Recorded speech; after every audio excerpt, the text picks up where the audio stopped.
Good day, everyone. I'm Neil Love from Research to Practice, and welcome to Striving for Consensus.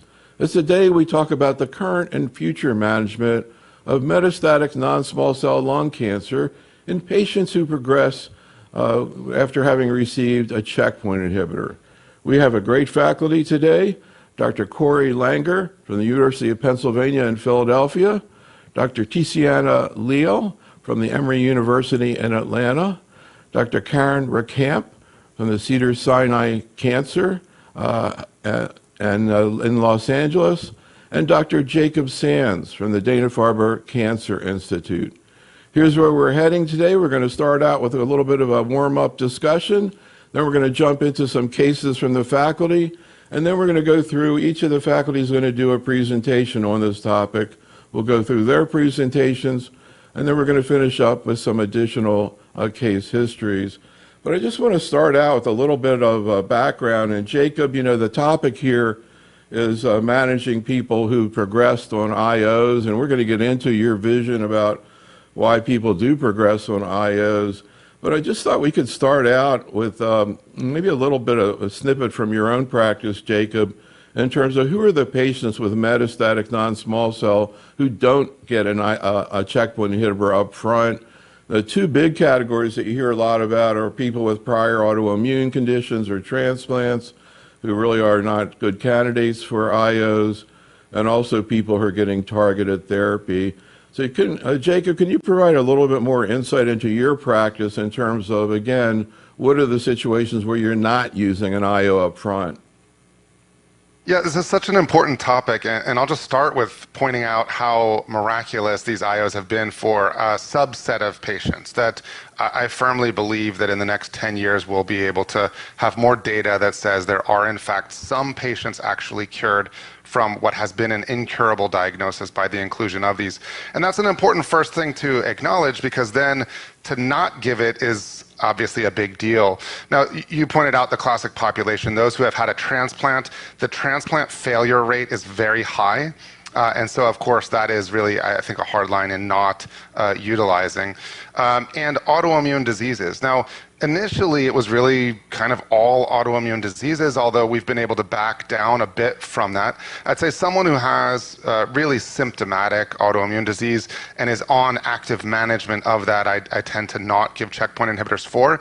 But a history of controlled, not particularly symptomatic, not requiring active management, some of these patients can get a checkpoint inhibitor. And I often involve their rheumatologist within that discussion. If in fact they have a rheumatologist, if they don't have a rheumatologist, then usually that's pretty suggestive of them not having very severe autoimmune disease, although really that needs to be dived into in more detail. So Karen, maybe you can add some comments to what Jacob brought up, but also the issue of people who have targetable mutations. And, I think in terms of EGFR and ALK, it's pretty clear everybody's going to start out with targeted therapy. Whether they're even going to get an IO, we could talk about. But, of course, there are so many other targetable mutations. How do you decide whether you're going to use an IO up front, particularly people who have potentially targetable lesions? So I think you're right. Targetable lesions, there's some differences that we look at. And I usually think about it mainly as kind of smoking-related targetable alterations versus non-smoking related targetable alterations. So when we think about EGFR, ALK, and ROS1, I put RET into that also, and NTRK, which is exceedingly rare. But those are patients where I'm thinking we know from the second line data that generally monotherapy, immunotherapy is about a 5% response rate or less for these patients. We're getting some indications that in EGFR patients, adding immunotherapy to chemotherapy may not be beneficial. So immunotherapy in these patients, I think, is less of a exciting treatment at this moment in time until we can figure out how best to use immunotherapeutics in these patients. And so I would definitely choose the frontline targeted therapies for these patients. And then there's a unique aspect of, especially of osimertinib, where we know that patients who receive immunotherapy may have higher risk of even grade 3 toxicities, especially interstitial lung disease. So we want to avoid toxicities, and otherwise we may lose a very good drug like osimertinib if we give immunotherapy first. So it's about toxicity and the lack of efficacy. When we think about KRAS and BRAF, I think those are a little bit different, and I think there's more discussion, and obviously treating KRAS is a second-line treatment anyway, so those patients generally will receive immunotherapy up front. And then MET, I think, is a big outlier. Some patients may respond and other patients may not, but I tend to use targeted therapy in those patients first. So, Corey, it's really amazing that we're going to spend 3 hours talking about this topic, which kind of really didn't exist 10 years ago. There's a little video that circulates on the internet. It was about 7 years ago of me at a GU conference saying, I think things are about to change, because I knew that the Nivo was up for approval in the FDA. Those were only like 7 or 8 years ago. And on that video, I go, things are about to change. Your infusion rooms are going to be looking a lot different. Any thoughts about this revolution that has occurred, Corey? And also, again, any other thoughts about this issue of who doesn't get an IO up front? I agree with both Jacob and Karen. This immunotherapy has irrevocably altered our therapeutic landscape. We see long-term survivors now, out 4, 5, 6, 7, 8, in my case, at least a couple people 9 years and beyond. Many of whom were originally on the phase 1 and 2 studies or the second-line trials. This is unprecedented. Non-small cell, at least in our youth, was not like this at all. I worry that we may have reached a plateau, and hopefully we can ease above that. And certainly the topic of discussion today will hopefully give us pointers in those directions. To expand on the patients who are appropriate or not appropriate, one caveat that needs to be mentioned, all patients, I would say all patients with adenocarcinoma, regardless of smoking history, and certainly all never or remote former smokers, regardless of histology, need to have their molecular workup done before initiating immunotherapy. I agree with Karen. You start immunotherapy on a patient who may have a high PD-L1, but you have not completely classified their molecular phenotype. You'll do them a tremendous disservice if they do turn out to have ALK or EGFR. So whether it's liquid testing or tissue, or ideally both, that needs to be accomplished a priori. And it's frustrating because the turnaround for NGS is still exceedingly long, which is another issue we didn't deal with 10 or 15 years ago when we empirically started everybody on the same regimens. As far as the patients who should not get immunotherapy, I think we've gotten a bit more liberal over time. Certainly an individual with a past history of Crohn's that's no longer active, while they might have been excluded from clinical trials, I would definitely treat that individual. Patients with a history of hepatitis or HIV that's now controlled with appropriate medication and have appropriate T-cell counts, I would consider strongly that population. That may not be a consensus, but I think there are data now showing that it is relatively safe. I do draw the line, as Jacob said, at active collagen vascular disease that's requiring ongoing treatment, and whether or not a rheumatologist is involved in their care, I think is a good checkpoint as to whether that patient should get treated. When it comes to transplants, I draw the line at cardiac and liver transplants. You can't go to the store and get a new liver or heart. However, kidney transplants, I have started giving that, because you can always go back to dialysis. And there are regimens that are compatible with that. So it's a gamble, but if you're really out of options, or if that looks to be the best option, I think a shared decision-making discussion in that venue is reasonable. We had a famous case presented, I remember it was the beginning of the pandemic, of a patient with multiple sclerosis, metastatic disease. They didn't want to give her a checkpoint inhibitor. She's running out of options, very intelligent patient, went for a second opinion. Wasn't fulminant multiple sclerosis. I think it was actually not even being treated at that point. They decided to go ahead and give her a checkpoint inhibitor. She had a complete response and is doing great. Not saying that, whether it was a good decision or a bad decision, but the thing I always love about the case, but that was at the PD-1 level was 0. Anyhow, just to finish this out, Ticiana, I'm curious about your thoughts. It was interesting. Corey brought up a really important point that we've been talking about a lot, which is this patient who's sick and needs to be treated right away. They're in the ICU. They might be in respiratory failure. And this issue that Corey brought up of holding off on giving the IO until you make sure that you have your NGS or whatever you're going to get to look for targetable lesions. Any thoughts, Ticiana, about patients in your practice who aren't getting checkpoint inhibitors up front? Yeah, so I agree with everything that's been said so far. And I think regarding the ICU patient, that's an extremely challenging case. But I feel like that's the case where NGS is really of the utmost importance, because that's the treatment that has the quickest time to response. So I think the role of liquid biopsy in getting faster turnaround times for our NGS results is essential in that patient with a critical need.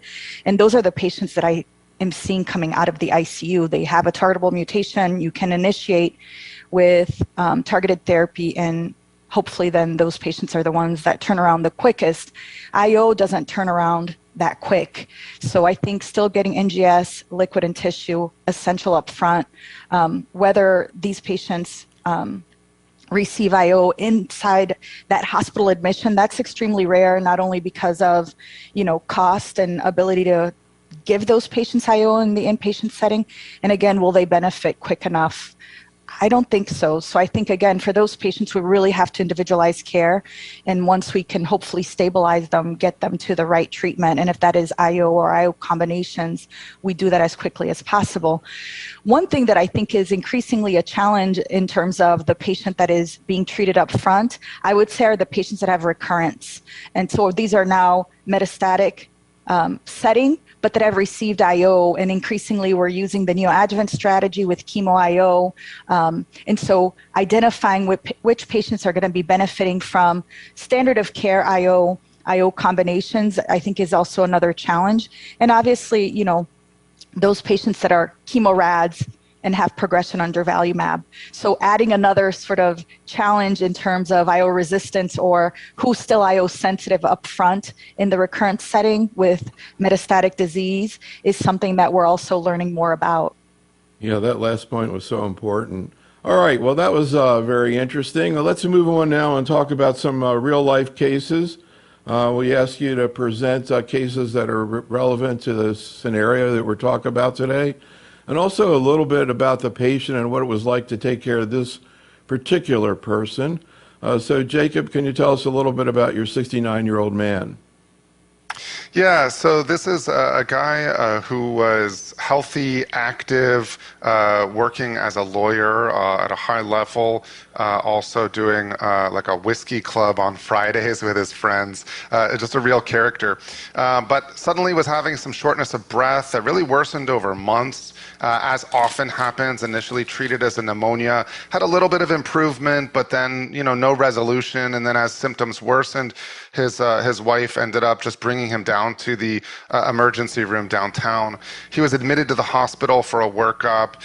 You can see on the right there, his CAT scans showed pleural effusion, pericardial effusion, and really just, findings throughout both lungs. Some of the fluid was drained and unfortunately did end up showing a lung adenocarcinoma. It had no actionable alterations. PDL1 was 20%. He did, I'll point out, have a smoking history. It was somewhat moderate, so had kind of transitioned to pipes, so wasn't really smoking multiple packs per day, but kind of an occasional pipe, although with a prior smoking history. Now, as you can see, the picture on the right there, I learned about this guy from him. So he was he did go on our clinical trial with datopotamab deruxtecan, and in his case, he did lose his hair. And when he did, he pointed out that now he looks like Kojak, who, as I said, I had to look up. But he would walk around with a lollipop and sunglasses just to really bring it home. But so, I saw him in the hospital, and relative to our prior discussion around checkpoint inhibitors, he was extremely anxious anxious about his diagnosis, understandably, of course. And I find one of the most challenging aspects of being a medical oncologist is to really get a sense of where the patient is coming from psychologically to guide them in their expectations around their treatment and such in an individualized way.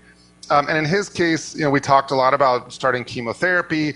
This was in the inpatient setting, getting cycle 1 inpatient, and then adding in pembrolizumab with a second line as an outpatient. And in his case, really in most cases, I do talk about the potential for very long-term disease control for years with a checkpoint inhibitor. I'll just point out as an aside, I think that within medical oncology, there tends to be a discussion about worst case scenario with patients, but I find that when patients come in, they don't seem as aware of possible best case scenarios. And so that is something I think that's important to round out that conversation. And I think in some ways there's this idea out there that, well, if patients understand the worst case possibilities and then things go dramatically better, that then they'll be happy because it's better. And I don't know that I entirely agree with that. I think sometimes people just clench up so much and then they live their lives in such a tense state, not being aware of the real great potential outcomes that can happen. And so in his case, we talked quite a bit about best possible case scenarios. Of course, I stress that there is no promise here that this is a subset of individuals that really have this, but it's possible. Now, in his case, he did get 10 months of disease control, really continued his practice of law, continued teaching law students as well, was active, would still have his whiskey clubs, and then had progression 10 months in. And so he was really cruising along, I think, doing quite well. And then, of course, at progression, that was another really a big event for him, understandably so. And again, the room's spinning around him as we're trying to then discuss next line therapy.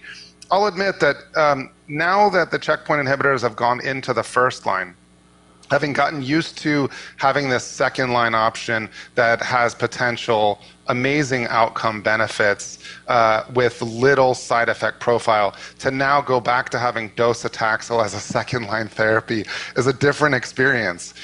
Patients end up with quite a bit of toxicity. The benefits of it, although I'd say are real, and of course absolutely a preference to use it rather than not in the majority of patients with a good functional status, it's not an exciting option. And so he was enrolled actually on the phase 1, so early within the DS-1062, now called datopotamab deruxtecan trial as second-line therapy. He tolerated it extremely well. As you can see, he did lose his hair. He also ended up having some of the eye toxicity. So he'd have some irritation to his eyes, and being the character that he was, he really would not didn't like using eye drops. He just had a real aversion to it, to the point where it was actually quite difficult for him to really force himself to do it. So he frankly just didn't, until I told him, hey, if your eyes get any worse on your ophthalmology exams, you might actually not qualify for continuing therapy on trial. And that was what made him then use the eye drops consistently, which worked well for him. This controlled his disease really for 21 months with ongoing disease control with datopotamab deruxtecan. Unfortunately, at progression, we then did use docetaxel, and then when he had progression on that, used gemcitabine, and unfortunately neither of those really did a lot for him. So ultimately he did pass, but was really an absolutely beloved individual within our institute, and he and his family were very grateful for those 21 months on trial, although obviously it's still not enough, and so ongoing research continues to be very important. So one of the themes I'd like to get into with your cases is, what value do you think was provided to the patient and family by the treatment that was given? They're trying to find the time at which you hold off on treatment is a real challenge. And when you look back on this man's course, first of all, I'm curious what you think the value of the therapies were. Also curious how he did on the dato. Did he have any tolerability issues, any mucositis? No mucositis, really just the loss of hair, which for him was, not distressing. For some individuals, it really is. I think that's a toxicity that sometimes we don't fully appreciate how meaningful that is for patients, but for him it was fine. And then the eye toxicity, which was really mostly found within the ophthalmology exams. He did have some irritation, although it wasn't really impactful to his life in any real way. So, on the therapy, I'd say he is one of the great success stories with the drug, getting 21 months of disease control with ongoing working with his profession and continuing to live a very good quality of life. So we know, I think I saw a press release that says that there's going to be a positive phase 3 trial of data presented. I'm guessing it's probably going to be at ESMO. And Karen, it could be that, in the near future, this next year, this antibody drug conjugate may be coming in to practice as second-line therapy. I'm curious what you're thinking, how this is going to affect quality of life, for example, compared to what you're currently using, whether it's docetaxel, ramucirumab, or something else. Any thoughts, Karen, about what's going to happen if and when these ADCs start coming into practice for lung cancer? So I agree. This is an exciting time, and the ADCs are definitely the area where we are looking to provide, better therapies for our patients, especially in this second line and subsequent line therapy. With the data that we have as a press release that we know there's an improvement in progression-free survival over docetaxel, I think it will be interesting to see the data and look at the toxicity and tolerability of these agents, because we know that they have a unique spectrum of toxicities and adverse events that occur that are not just based on the cytotoxic that's used, not just based on the antibody, but multiple contributing factors from the ADCs. So I like to see that we're getting improvement in progression-free survival, which is definitely meaningful for patients, as we see with Dr. Sands' patient. But I think we need to start to understand the toxicity, and we're really looking forward to seeing those results presented so that we can start to understand those and compare those. But we all want something better than docetaxel. So, Ticiana, I'm curious about your thoughts on this. I feel like every time we do a program now in solid tumors, we're talking about ADCs. Bladder cancer has 2 approved ADCs in the metastatic setting, and one of them has now just moved up into the first-line setting. One of the issues that comes up with these, Ticiana, they are targeted therapies, but more and more, and of course you've had TDXD for HER2 mutant lung cancer, so now you're starting to see this, that you still do often see chemotherapy-like side effects, certainly with TDXD. I'm not sure to what extent you see that with Dato. Again, any thoughts, Ticiana, about how you see these antibody drug conjugates fitting in, and what kinds of chemo-like GI effects, cytopenias, et cetera, can we see in this situation? I think, the ADCs are for sure exciting in development therapeutic strategies across the board for all solid tumors. And we have that study here at Emory as well. And we're treating patients with solid tumors, including small cell lung cancer.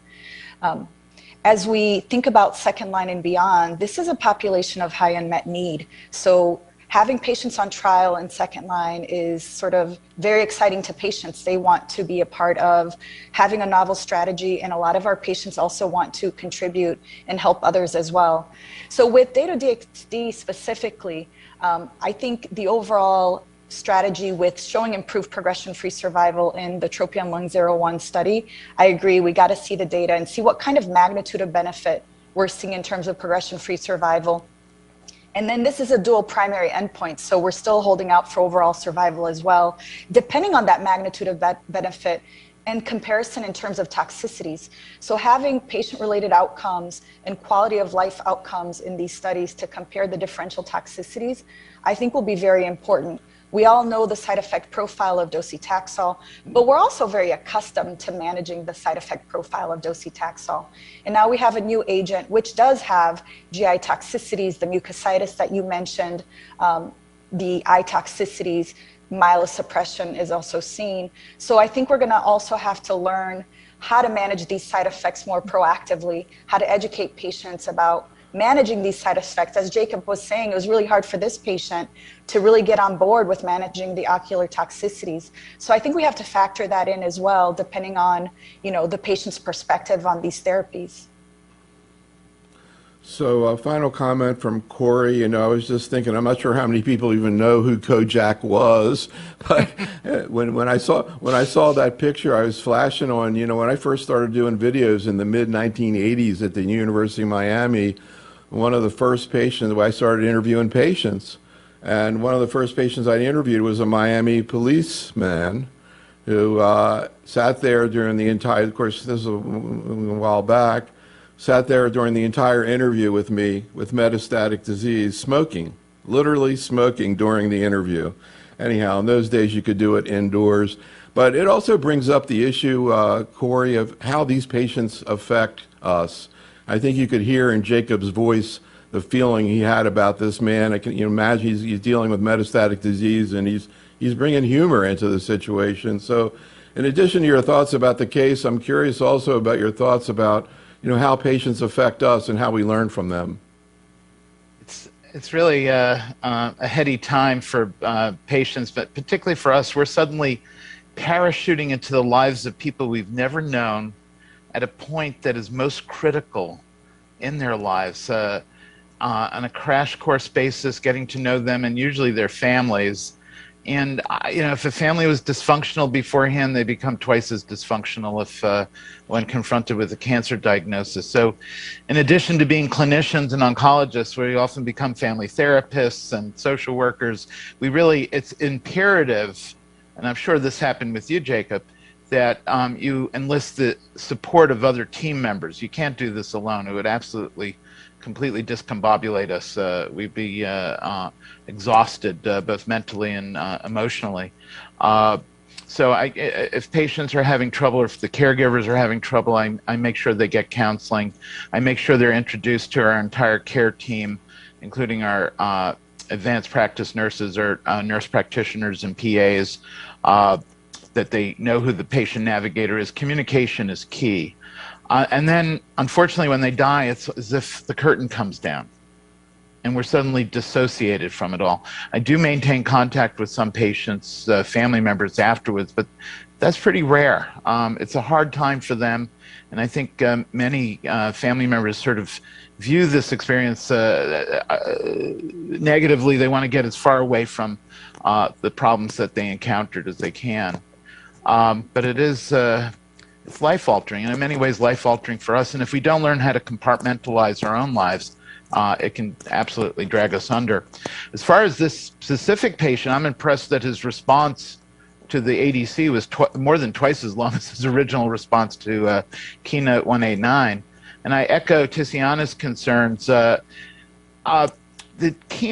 typical chemotoxicities, we have lots of training. We know how to deal with this. We know how to manage myelosuppression. We can get inventive about managing mucositis. Nausea and vomiting is not a big deal for us. We're quite flexible in agents that we can introduce. ILD for me is the big concern. If the patient gets severe ILD, it can be a game changer, can be fatal. So this is a toxicity we really need to know more about, how to manage it successfully, ideally how to prevent it. I don't know if there's much work yet in that regard, but certainly that's an unmet need.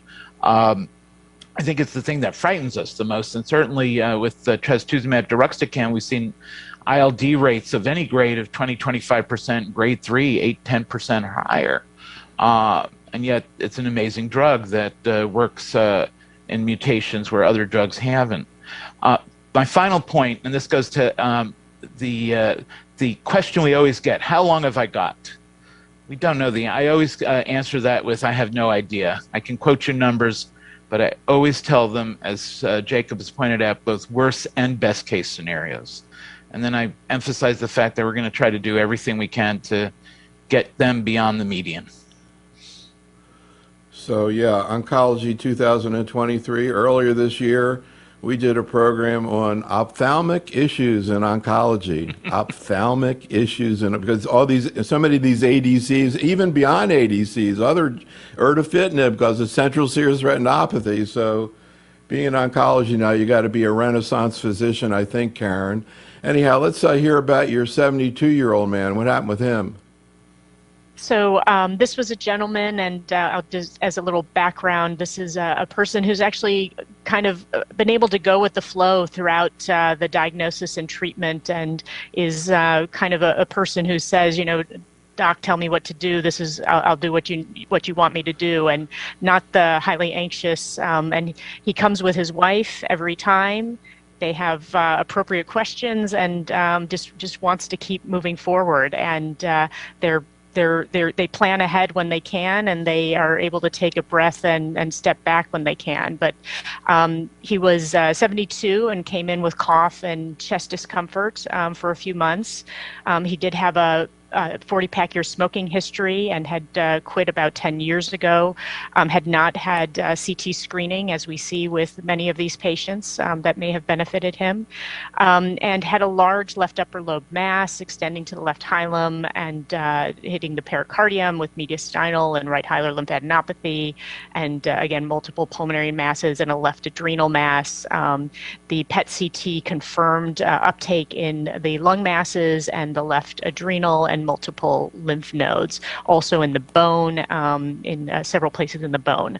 An MRI of the brain did not show evidence of metastatic disease. So we see some of the PET scan here, just showing the multiple pulmonary nodules and the larger mass on the left-hand side. The patient underwent a CT-guided biopsy of the lung mass and showed squamous cell carcinoma, negative for the adenocarcinoma markers, but positive for P40. There were no alterations on molecular testing. We did do molecular testing despite being squamous cell. PD-L1 was modest at 30%. So this was a metastatic stage 4.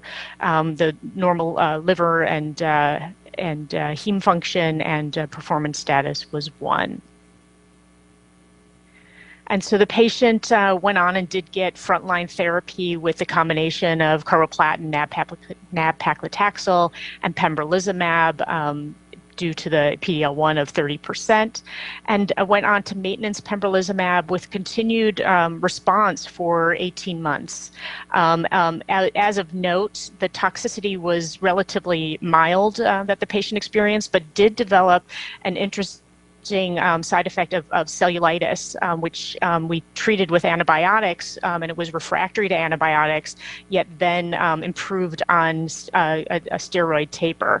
And so we thought it was more related to the immunotherapy rather than a infectious cellulitis. So that was something that I hadn't seen in many patients before.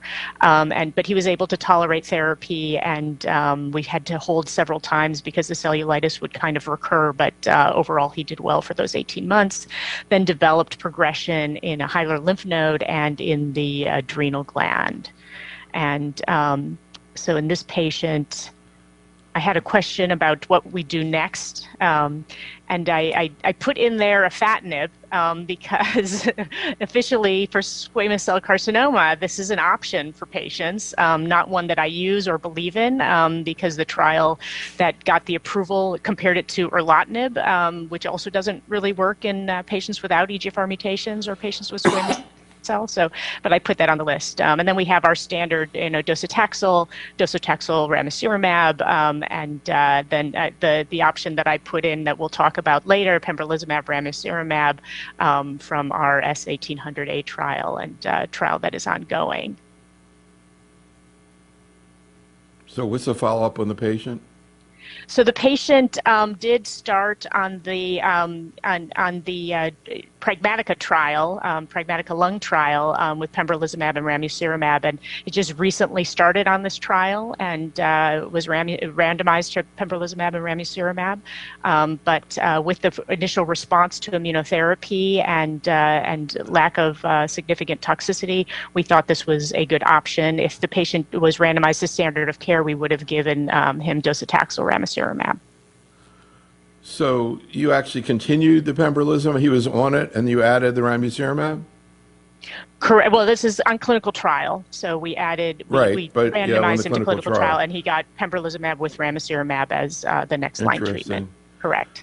So I'm going to ask Ticiana for her thoughts about the case, but first I have to ask you, I was sort of fantasizing that the man was a farmer, but tell me, what kind of work does he do? He has worked. He worked as an engineer, but he's an outdoors kind of guy, and so he enjoys, clay pigeon shooting and likes to be close to the earth. So I think you're correct in that kind of mindset. That kind of vibe. And the other thing is, can you talk a little bit more about the cellulitis, like what it looked like? I personally have never heard that as a complication of immunotherapy. Maybe the rest of you have, but where was it and what did it look like? It was on his lower extremity, and one more than the other, and it was swelling and erythema and looked very much like your standard cellulitis, and but did not respond to antibiotics. Got admitted for IV antibiotics. Did not really respond until we started the steroids, and then it became somewhat clear that it was related to the immunotherapy that rather than an infectious cause. But I had not seen it before that. So, Ticiana, I'm curious first, have you seen anything like this cellulitis? And also, how do you think outside a clinical trial today you would be managing a patient in this situation? So regarding the cellulitis, I've seen it, and I've seen it with immunotherapy, but I've actually more commonly seen it with the taxanes. It's like a pseudocellulitis. I've seen it with pemetrexed as well. In the cases that I've used taxanes or pemetrexed, I've done short courses of steroids, chemotherapy, and it gets them through that bind, and then they're able to do okay because there's no infection, and it depends on how severe it is. But I've gotten some patients through by giving them dexamethasone chemotherapy, kind of like you would do for nausea. I just extended it again for the pseudocellulitis. I haven't had it a lot with immunotherapy, mainly taxanes and pemetrexed. I actually had a recent case with pemetrexed, which was a pseudocellulitis, and we managed that with steroids. But regarding this patient, I think standard of care, I would give docetaxel. If there's no contraindications for a VEGF agent, which this patient didn't have, I would use docetaxel ramucirumab. I haven't really been using afatinib in the squamous population, although there is an approval. I just feel like the activity isn't meaningful enough for the potential toxicities for patients in this line of therapy. I think Pemba-Ram being part of LungMap conflicted. I think it would have been a great option as well on trial. And I think seeing the data from the phase 2 study, the tolerability was favorable compared to docetaxel and docetaxel ramucirumab. But I think standard of care, definitely going with docetaxel, and then informed decision making about the add of ramucirumab in terms of benefits and the adds of the toxicities. So, Jacob, I'm curious how you generally would manage a patient like this, again, outside a clinical trial. Also, the issue of would you add on as another option, palliative care and not giving aggressive therapy? And when you get into this situation, is that a realistic consideration that maybe you're going to end up doing more harm than good? And sort of tying into that also, I'm curious, a couple of years back we had the incredible work from Jennifer Temmel and her group looking at early palliative care and the benefit that had. And I think there was a message in there. I'm curious what the message you read out of that work. And in general, how do you think through this clinical situation in your practice, Jacob? Yeah, that point of Dr. Temmel's paper is an important one, that early involvement of palliative care actually led to longer lifespan along with better quality of life. I think the better quality of life is the obvious expected part. The living longer was a little more surprising to me, but is further makes the point that involving palliative care earlier can lead to better outcomes. As far as palliative care, I guess from that, I'm more inclined to involve them, but that doesn't mean I just blanket involve palliative care with for every patient. I think someone who's having symptoms, we work to control those symptoms, but if that's not resolved, it's better to have others involved in that discussion and evaluation, and I'll involve palliative care. In someone where I anticipate high risk of early clinical decline. I'm more inclined to involve palliative care as well.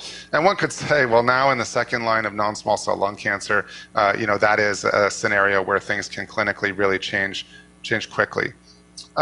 As far as the therapy, docetaxel alone is more commonly what I use. There are select patients where ramucirumab is something I may consider more so in younger patients with excellent performance status, but it's not something I use across the board in everybody.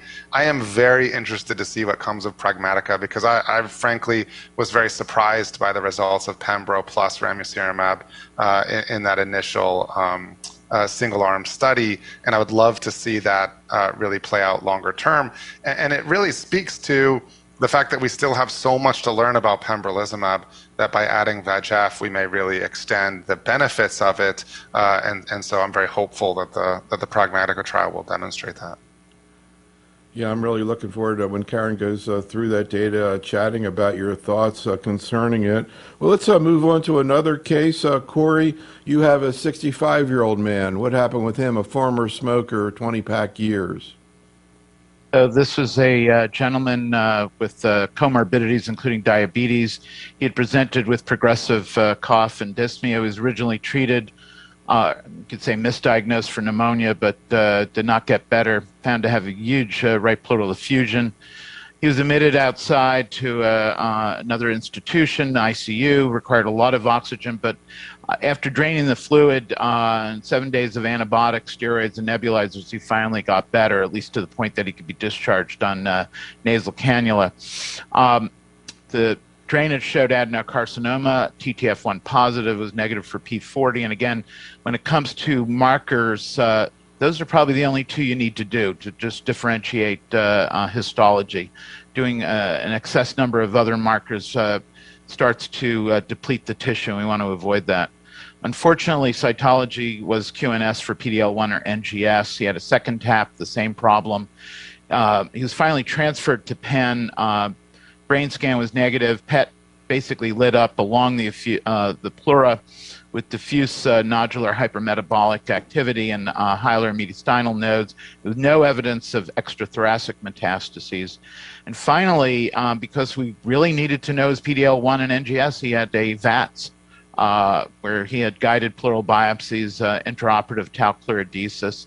This was further complicated with a persistent air leak, so he needed a special Heimlich valve. It took 2 to 3 weeks before the air leak finally resolved and his lung was back up. His PD-L1 was positive at 60%.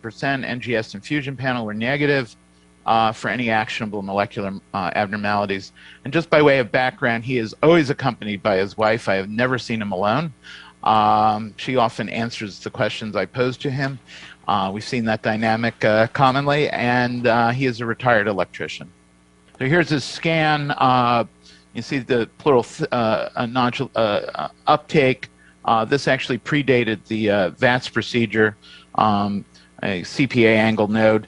And, the initial dilemma we were faced with, how would we manage him? Would it be single agent Pembro? Remember, his PD-L1 was 60%. Would we be more aggressive with Keynote 189? Would we use a 9LA regimen, Ipi-Nivo with Pem-Carbo, enroll on the Insignia trial or other? So he got a single agent Pembro, at which point he developed progression in the right lower lobe and retroperitoneal nodes. You can see the involvement on the right in the retroperitoneum. He continued Pembro, and at this point we grafted pemetrexed and carbo onto that regimen, and then ultimately shifted to a combination Pembro, pemetrexed maintenance. And the progression occurred within 10 months. It's sort of similar to Jacob's case, but his response to the Keynote 189 approach lasted over 2 years, and he stayed on maintenance PEM squared, is what some of us call it, for 42 cycles. Profound PR, but eventually developed worsening renal insufficiency. His creat, I think, ultimately hit 2.5, so he stopped initially the pemetrexed in December 21 and then discontinued Pembro earlier this year when his creat hit 3. And again, you can see the improvement, a lot of disease here in the right lower lobe, consolidation. And if we go from right to left, major decrease in the amount of involvement.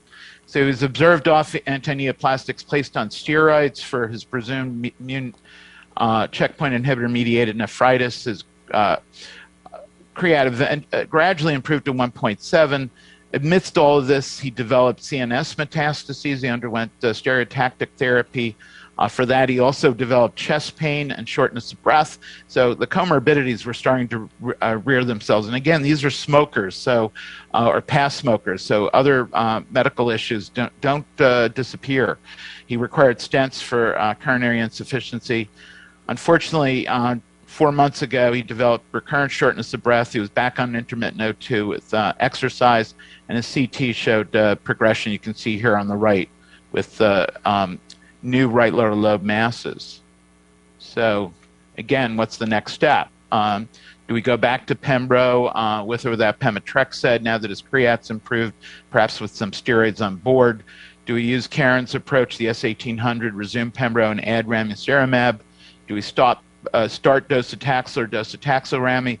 Or particularly after this 2.5-year hiatus, is there a role for resuming carbo and adding a taxane, which he's never been exposed to, and then adding either bevacizumab or ramucirumab? Well, here's the answer, at least what I did.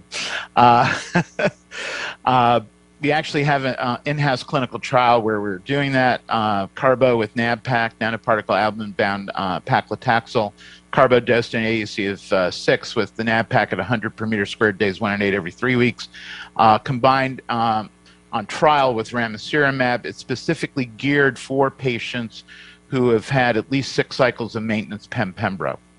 So it's basically you could say a salvage regimen, a combination salvage regimen in individuals whose disease progressed on Keynote 189 maintenance. But I think certainly any of the last 3 options could be reasonable, whether it's docetaxel, rami, or the carbo combination. Resuming Pembro and even pemetrexed in this gentleman with renal insufficiency is dicey. And I was not particularly disposed to that. I think if push came to shove and he started to have progression here, I would at least at some point perhaps contemplate going back to an IO. So he's, you don't know whether he's responding yet to the current He regimen. is actually. So the panel Really? in the middle, on the right is the baseline. In the middle, this is follow-up scans as of June, and you can see the nodules are starting to diminish. His pulse ox is back in the 90s, and he's resumed most of his ADLs. So I'm going to ask Karen in a second to respond to the case, and also maybe preceding a little bit about her getting into the data, your vision about whether there's a difference in efficacy when you combine Bev, ramucirumab, or a VEGF TKI with an IO. But first, just one more comment from Corey. You know, I was reflecting back on your comment about how you feel like you're parachuting into a patient's life, and I think in this case, it sounds like you were parachuting into a war. What an incredible story to have to deal with all these complications. What's it been like to, how has he and his family responded? I mean, he's been through a lot already. And we have constant discussions of whether, it's worth continuing, whether the continued toxicity and also the burden of his comorbidities is something that he can confront even as he continues to confront his cancer. He's a little bit like Karen's patient, do or die, keep going until I say otherwise, and he generally cuts those conversations short. How can you not treat my cancer? Of course we're going to go ahead. So, I don't tend to delve further. If patients start to express some degree of ambivalence, or particularly if family members do, then I will explore that conversation in much more detail. He's weathered the storm. He's successfully gone through SRS for the brain. His heart seems to be functioning a lot better. Fortunately or unfortunately, we often end up becoming the de facto internist for these patients, and that's probably not our role. I think ideally we need to keep the primary care doctor and other disciplines involved because we can't manage it all. We can barely manage the oncologic issues. So the phrase "it takes a village" really applies to this gentleman, and he has a care team that includes at least 4 or 5 other physicians. and of course their You know, nurse practitioners. there's so many complications and things that you were just talking about, but has he had periods of time, like even now, where he, has, good performance status and feels good? Oh, yes, absolutely. Before his kidney function started to deteriorate, he was quite active. His big joy is going out to local diners, having coffee, going to local bake shops. I'm a big guy. He's a much bigger guy. He's pretty heavy. And food and eating are high priorities. Yeah, I'm still stuck on that whiskey club. I don't know what a whiskey club is exactly. But anyhow, Karen, any thoughts about the case in general? And also my question about, this sort of, to me, a mystery of why anti-angiogenics seem to potentiate IOs and which one works better. So I think this case gives us a lot to talk about. I think the first thing that strikes me as you talk about Dr. Langer with needing the village, and often with these patients who have multiple comorbidities and get diagnosed with lung cancer, most of their physicians step away and say, okay, your oncologist has got you now. And there's still a lot of nihilism associated with a diagnosis of metastatic lung cancer, even though we're in this era where people are living for years and years, which, didn't happen 20 years ago, but is definitely happening now. So we absolutely need the primary care doctors and the whole group of specialists that the patient may have needed before getting diagnosed with lung cancer. So I think that's important. And I think, again, the importance of seeing that the patient got reintroduced to a carbo-based regimen after recurring, I think is also really important. A person with this type of comorbidities, you may see people thinking, oh, let's give him weekly docetaxel or something for somebody who is more frail. And I like the idea of going back to a platinum-based regimen after somebody has a prolonged period off, because this is kind of what we would have done before the eras of immunotherapy, when we had a patient who did really well on the initial chemo, came off for a period of time, we would have reintroduced it. And so I do like that strategy. And the question whether I would even think about potentially using the Empower 150 regimen and giving both immunotherapy and VEGF therapy for this patient in addition to the chemotherapy. But I like that, and I think we need better treatments than docetaxel and docetaxel RAM. And so I appreciate that this patient was able to get again, more of a frontline regimen after a period of time off of therapy. So speaking of the VEGF piece, it seems to me so far, as we get more and more of the phase 3 data and negative trials that are coming out, that we do see a difference between VEGF TKIs and VEGF antibodies. And this may be due to enhanced immunomodulation that we get with the antibodies. We see most of the VEGF combinations with TKIs and immunotherapy are active in diseases where the VEGF TKIs are already active as single agents, which we don't have in non-small cell lung cancer. So that may be part of it too. So I think there are multiple reasons why we have been less successful in combining VEGF TKIs with immunotherapy in lung cancer. Just to follow up on that, Karen, what about the difference between ramucirumab and bevacizumab? Obviously they have slightly different mechanisms. From the point of view of potentiation of IOs, do we know whether one is more effective than the other? I really can't speak to that. I mean, there may be the subtle differences may be important, but I think we've used more ramucirumab, especially in the refractory setting, because that's kind of where it's approved and where we've used it on patients. But I don't have a good explanation for that at this point, and I don't think we have the biology for that. Maybe Jacob, I've asked that question a million times. Nobody has any answers, but maybe Jacob, you do. No, I don't have an answer to that, but I did want to point out that in each of these patients, they qualify for lung screening, and it likely was not done in these cases.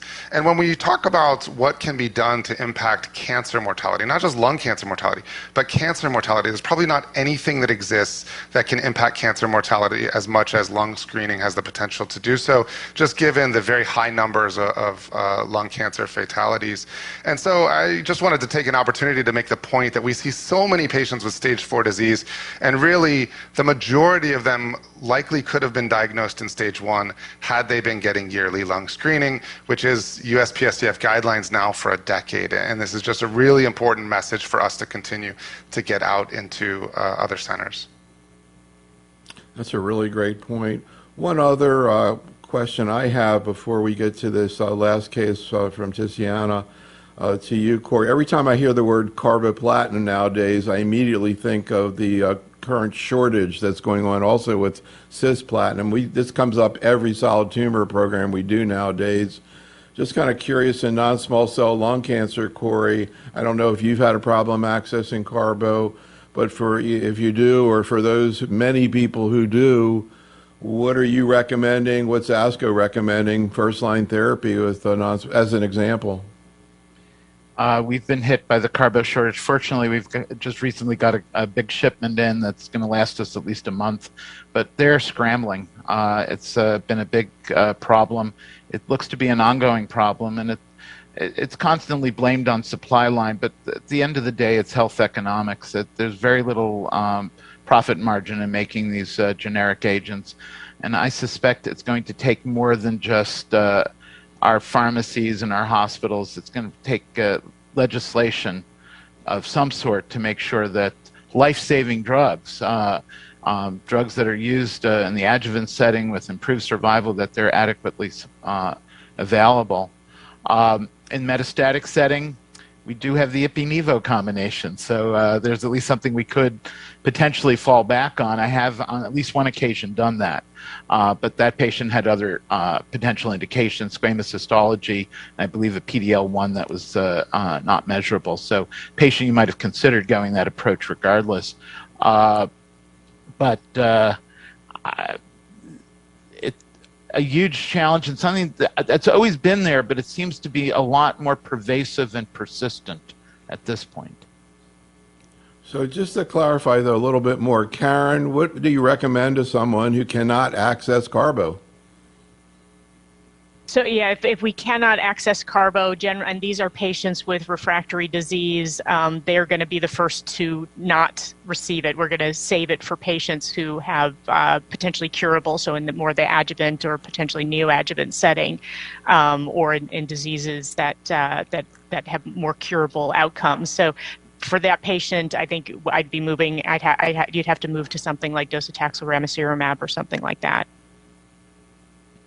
Interesting. Well, maybe we can, if you have any more thoughts about that, we can talk about it later. But let's do one more case. Ticiana, you have a 68-year-old woman. What happened with her? So this is a 68-year-old female. She's a retired accountant, presented with loss of appetite, 20-pound weight loss over the past 4 months, fatigue and shortness of breath on exertion associated with a cough. Her past medical history was significant for hypertension, which was well controlled, and hyperlipidemia. She had a diagnosis of microscopic colitis, as collagenous colitis, and she'd had like a mild flare 3 months prior to her diagnosis that did require management with lower dose budesonide. So on physical exam, she has good performance status. She had mild wheezing on exam at initial encounter, and she ultimately underwent a liver biopsy. She had evidence of lung disease with a right hilar mass, hilar adenopathy, mediastinal adenopathy, and liver disease as well, negative brain MRI, and she underwent a liver biopsy that demonstrated squamous cell carcinoma. Her PD-L1, I'll tell you about it in the next setting. She was treated at an outside hospital, but given her diagnosis of microscopic colitis, outside consultant did not want to treat with immunotherapy up front, so she actually underwent treatment with plain old carboplatin paclitaxel for 4 cycles, and then went on to observation. Additional treatment was limited by development of neuropathy, and then imaging after that demonstrated progression. The inflammatory bowel disease, the microscopic colitis, she had follow-up with GI, had been well controlled, hadn't required any systemic immunosuppression beyond budesonide with the local effects and lower dose budesonide for about 8 months.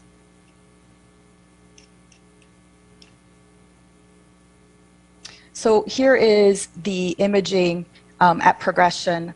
She's had now evidence of progression with worsening disease. You can see some cavitation in that lung with associated adenopathy, and the liver metastases are shown on the right. Her PD-L1 was done at consultation with a PD-L1 of 60%. And here, no genetic testing was performed with the squamous cell carcinoma. She did initiate treatment now. We had this long discussion about, did she qualify for the LUNAR study, given her prior diagnosis of well-controlled inflammatory bowel disease. And given the sort of the mild flare that she had after discussion and meeting criteria for the trial, she actually enrolled with the choice of atezolizumab, the PD-L1 inhibitor, as the systemic therapy associated with tumor treating fields therapy. She did well, and she achieved a CR with a response rate in the liver and as well as in the lung, although she had the residual cavitation there. Her main side effect with the treatment was grade 2 rash, and this was associated with tumor treating fields therapy, and it was associated with the adhesive bandages and was not a sort of a widespread rash. Given the grade 2 nature, this was managed with holding tumor treating fields therapy for 1 week. And then we used topical steroids and educated her on skincare. You have to rotate the adhesive bandages about 2 centimeters every 3 to 4 days, making sure that the skin was dry and clean, and also just applying emollients. And she did well and stayed on therapy for a total of 8 months and then went off for progression. What's her current status? So this was a patient that I treated at the University of Wisconsin, and the study actually was done a long time ago. So I don't have the follow-up for her, but the standard of care for her at that time would have been docetaxel plus minus ramucirumab. So interesting.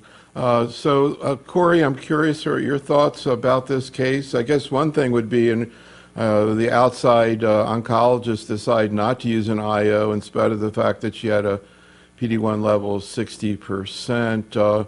I'm curious, given what you heard about her autoimmune history, what would you think you likely would have also held off, or you maybe would have gone ahead with an IO, Corey? I would have been conflicted, but I think I might have gone ahead, assuming the outside consultants, rheumatology and GI, were following the patient along with me. The patient's collagenous colitis was under good control. We will often institute immunotherapy in individuals who are on low-dose steroids, 5 or 10 milligrams of prednisone a day, or resume the IOs after they've had toxicity management with steroids at those dose levels. I don't know what the full dose was, Ticiana, but I think that might have been a situation where I would have bent the rules. And as needless to say, this individual would not have qualified for a clinical trial that allowed immunotherapy. But I think in the real world, in actual clinical practice, many of us have started bending the rules. We've developed at least some comfort level with milder disorders. The 60% is awful compelling, and whether it was Pembro or Pem combination with platinum and carbo, it would have been a debate. With the liver mets, I think I might have done the triplet. I'm intrigued when Ticiana mentions that the patient responded to the tumor treating fields, and that included the liver lesions, where the tumor treating fields are not necessarily in continuity. They're over the chest lesion. Isn't that correct, Ticiana? So, yeah, the tumor treating fields does reach the upper abdomen. And again, we'll talk about this in our discussion. Right. But, the thought that perhaps tumor treating fields with IO can lead to immunogenic cell death and have systemic effects versus, local effects or the combination, I think is still being investigated. I think that, many of us would call that an abscopal effect or perhaps some combination thereof. And I that makes the whole notion of adding this device to standard treatment, particularly to immunotherapy, where it's shown the greatest benefit, as Ticiana will expand upon, quite attractive. Just I to will be clear, say, though, this Ticiana, case was a long time ago. So remember, we didn't have PD-L1 testing in 2015. interesting. One thing I wanted to clarify, Ticiana, the way the device is set up, does it actually cover the liver? Or how much of the liver does it cover, if it does? So the arrays are sort of, they are placed on the patient's chest, and it covers the upper abdomen. The way the treatment plan is created is based on the patient's CT scans. So there is some coverage of the upper abdomen, which will include the liver. The upper part of the liver. It doesn't include the entire liver. So I meant to ask you all before we got started, maybe just a show of hands other than Ticiana, the three of you, how many of you actually had a patient who got tumor treating fields? Okay, so I guess Ticiana is the only person. So I'm kind of curious, we get a lot of questions, Ticiana, and we'll talk about this later too, but just since you brought up this woman, what her quality of life was like and how much was it impacted by the therapy. Also, what you've seen and how her skin reaction or irritation compares to others. We heard the same story. It's being used in ovarian cancer. So I heard about a couple cases there. But I'm just kind of curious what it was like for her to use the device. Yeah. At the time, it was kind of and I think even for now, it's a very novel way of thinking about treating lung cancer. So this patient was randomized to Tumor Treating Fields therapy. We had a lot of education, and for us, it was all novel as well. We had a lot of support from the device company, who really did troubleshoot a lot of the device-related issues at the patient's home. The rash itself was kind of like a folliculitis kind of rash, and it was localized to the area, but certainly got to the point where we felt we needed to hold to make sure that it got better. And then we were able to reintroduce it with these measures. In terms of, the quality of life, the main thing was just coping or dealing with having the device on for 18 hours a day or as close to 18 hours a day as possible. That part was a bit of a challenge for her to make sure that she had it for 75% of her day. She wore it as a little backpack and took it to places. People didn't know she had the device, so there wasn't a social concern about it. It was more just being aware. And I think for her, it was a little bit about, like, it reminded her that she had to wear a device because she had lung cancer. And so she kind of had to cope with that, that idea. And I think she did as best as possible, and we gave her all the support that she needed. One thing that we had at the University of Wisconsin is we had palliative care in clinic with us. So I'm a big believer of early palliative care just for that support. And I always tell my patients this is an extra layer of support. And they were also very helpful in providing additional recommendations, even outside of the trial, to help her cope with sort of this new idea of having a device. Yeah, it's very interesting. I never thought to ask. I kind of assumed that it would be obvious to people that the patients were wearing a device. It's very interesting that you're saying, in fact, that it is not.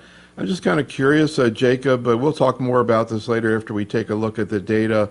But just sort of thinking about this type of therapy, I was just reflecting, we did a webinar on pancreatic cancer where they're also studying tumor treating fields, so we were talking about it. And pancreatic cancer, chemotherapy really doesn't work very well. Immunotherapy doesn't work. Targeted therapy doesn't work. And I was like, well, at least, it's, another strategy, a different type of look or different type of approach. Any thoughts about this, Jacob? People, I remember at the Society of Neuro-Oncology, I mean, 10 years ago when this first got introduced and everybody was like, what is this? Any thoughts in general about if it does turn out that we have convincing data, how people are going to react to the actual pragmatics of this, Jacob? Yeah, that's such an important point that Ticiana brings up, is wearing that around reminded the patient that they have cancer. And I was kind of getting at that aspect earlier, I think, with hair loss.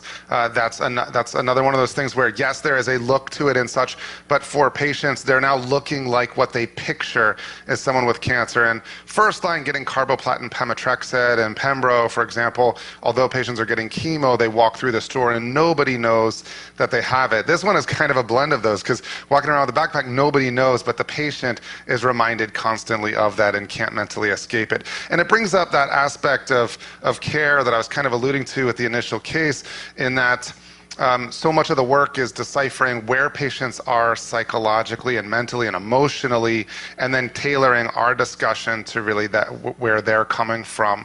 Many patients, or I'd say everybody, experiences life in an emotional way, and we tend to discuss cases in these intellectual ways. And for patients, I think that's where the real disconnect, where patients feel like, you're not talking with each other, but kind of past, is that they're discussing things emotionally, and we're coming at them in these very intellectual ways.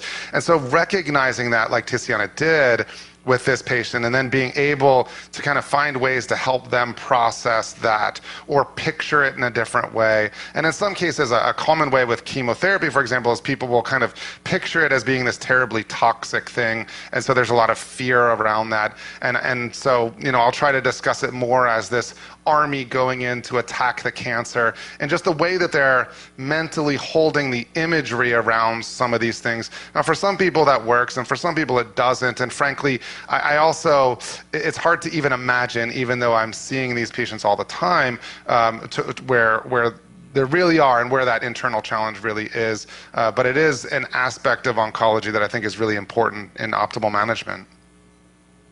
Yeah, these are such great comments, really interesting. We all of our work, when we go to the Oncology Nursing Society Congress every year, this year we did 10 symposia, but the umbrella under that is called What I Tell My Patients. And I think people value so much, particularly new to oncology, like, what do you say? These pearls that come out, and hopefully we'll get a lot more as we go through this program. We're going to shift now and get into the presentation part, and Corey is going to provide some perspective on second-line treatment, the main topic that we're talking about today, since in general that's where people post-IO are getting treated. Corey, could you please go through your slides? Thank you, Neil. This has been a great discussion so far. So I'm really going to set the stage for what I think is the current standard of care, and hopefully my colleagues will show how that's going to change.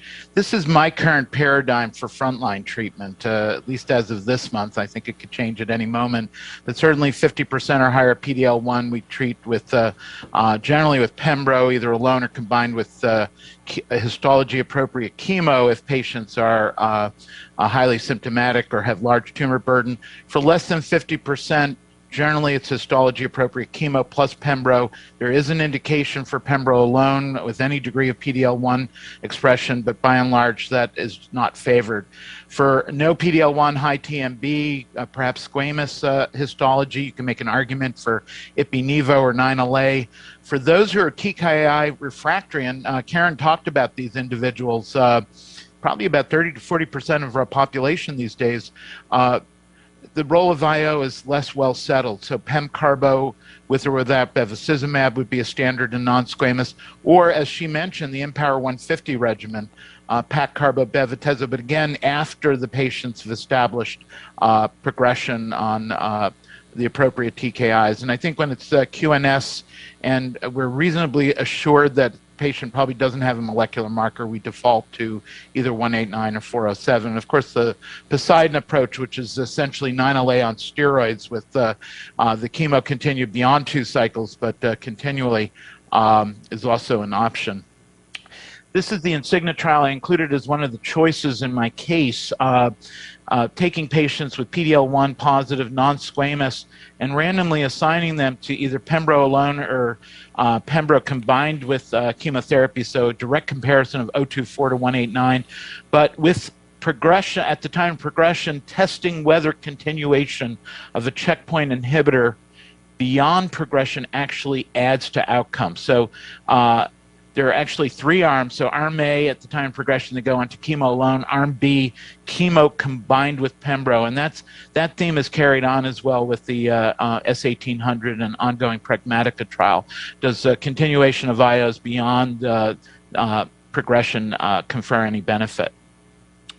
In this era of checkpoint inhibitors, we are seeing 5-year survival rates now 30%, sometimes higher with high PD-L1, but the majority of these individuals still will experience disease progression after checkpoint inhibitors with or without chemo, most within a year of treatment initiation. And once progression manifests, death, unfortunately, with rare exception, is inevitable. The mechanisms of checkpoint inhibition really have to do with the immune cascade, inability of T cells to traffic into tumors, failure to actually infiltrate within the tumor itself, the failure of T cells to recognize the tumor even if they are at the tumor site, inadequate cell kill or inadequate release of antigens that can stimulate the T cells, whether it's in the nodes or elsewhere. And at each point, there are additional checkpoints or regulatory processes that can be manipulated. And this is really underscores how we are trying to combat this, at least in trials. Vaccines, of course, are being added to checkpoint inhibitors, either generic or personalized. There is a role for potentially adding chemo, radiation, for that matter, microwave ablation or other ablative approaches in the hope of triggering tumor antigen release and immune stimulation. Adoptive T cell therapy is being looked at, including CAR T. And then, of course, an array of monoclonal antibodies targeting either co-stimulatory signals or removing co-inhibitory signals. And again, there are scores of trials evaluating these approaches in this setting. So we set the stage. The standard of care, I would argue, is still docetaxel with or ramucirumab. Whether other cytotoxic have a role is debatable. Ticiana is going to talk about tumor treating fields, Jacob about ADCs in depth, and Karen will talk about the continuation of checkpoint inhibitor combined with angiogenesis inhibitor, in this case pembro-ramu. There is another approach, we haven't really talked about that, and that is local ablative therapies for oligoprogression. And I would say about 30% of my patients are experiencing oligoprogression. And in that situation, it may be completely feasible to continue the checkpoint inhibitor along with local radiation. The REVEL trial actually predates the IO era. Second line included both squamous and non-squamous. Docetaxel, the standard of care, plus or minus ramucirumab, with the primary endpoint of overall survival. And you can see it hit the primary endpoint, p-value of 0.0236 with a hazard ratio of 0.85. You also see a month-and-a-half improvement in progression-free survival and an improvement in response rate from 14% to 23%. And these the p-values in this very large study were highly positive. So this was the first study in second-line non-small cell to show a survival benefit versus docetaxel alone. It took us nearly 20 years to get to that point. It was only another year when the checkpoint inhibitors emerged on the scene. And this was the first study I'm aware of to show a benefit for an angiogenesis inhibitor in squamous cell. You can see the curves, statistically significant, clinically modest improvements in both progression-free and overall survival, but it's still my standard of care outside of a clinical trial. When it comes to toxicity, there is a slight increase in pulmonary hemorrhage from 2.4% to 3.8%, but I would argue 5% or less is probably acceptable. And I think even though there is increased toxicity, including febrile neutropenia, this combination is doable. I tend to adopt the Japanese dose, 60 per meter squared, as opposed to 75 per meter squared. You do see increased incidence of hypertension, leukopenia, but these are by and large manageable. The big question is, what are the data for this combination post-IO era? So this is a retrospective analysis from Japan looking at 152 patients who had been treated with nivolumab, many in the second-line setting, who then went on to salvage cytotoxics, 40 of whom, about half, received combination ramucirumab and docetaxel. And the response, you can see the demographics on the left. The duration of prior nivo is pretty short. It was only about 2 months. Response rate here was 60%. So again, a small series, but pretty impressive. The disease control rate was essentially 90%. There were no surprises when it came to toxicity. Another trial from Europe looking at docetaxel and Rami, again, as palliative second line following first line chemo plus checkpoint inhibitors, more modern era, published just 2 years ago, and treatment of lung cancer reviews. 77 patients, response rate of 33%, disease control rate of 62%, median PFS just under 4 months. Somewhat less salutary median survival, 7.5 months, with KRAS mutations ordering poorer outcomes and lower PFS. And then finally, probably one of the biggest real-world experiences is combination ramucirumab and docetaxel in the reactive study. This was from Japan. Looked at 280 individuals. Virtually all got the 60 per meter squared dose, which I typically use. They received a median of 4 cycles of therapy. The response rate here about 28%, disease control rate about 60%. You see a PFS of 4.6 months and median survival of 11.6 months. In multivariate analysis, non-adenocarcinoma histology and poor performance status, no surprise, were associated with poor progression-free and overall survival. Finally, in the last minute or so, other second-line strategies. Is there a role for bevacizumab beyond progression? What about the afatinib approach that Karen had alluded to? This is a trial I was associated with, the AVAL trial, which is a randomized phase 3 of standard of care at that time, pemetrexed, docetaxel, or erlotinib, with or without continuation of bevacizumab beyond progression. This is the study schema, and that Bev could actually continue beyond second and even third progression.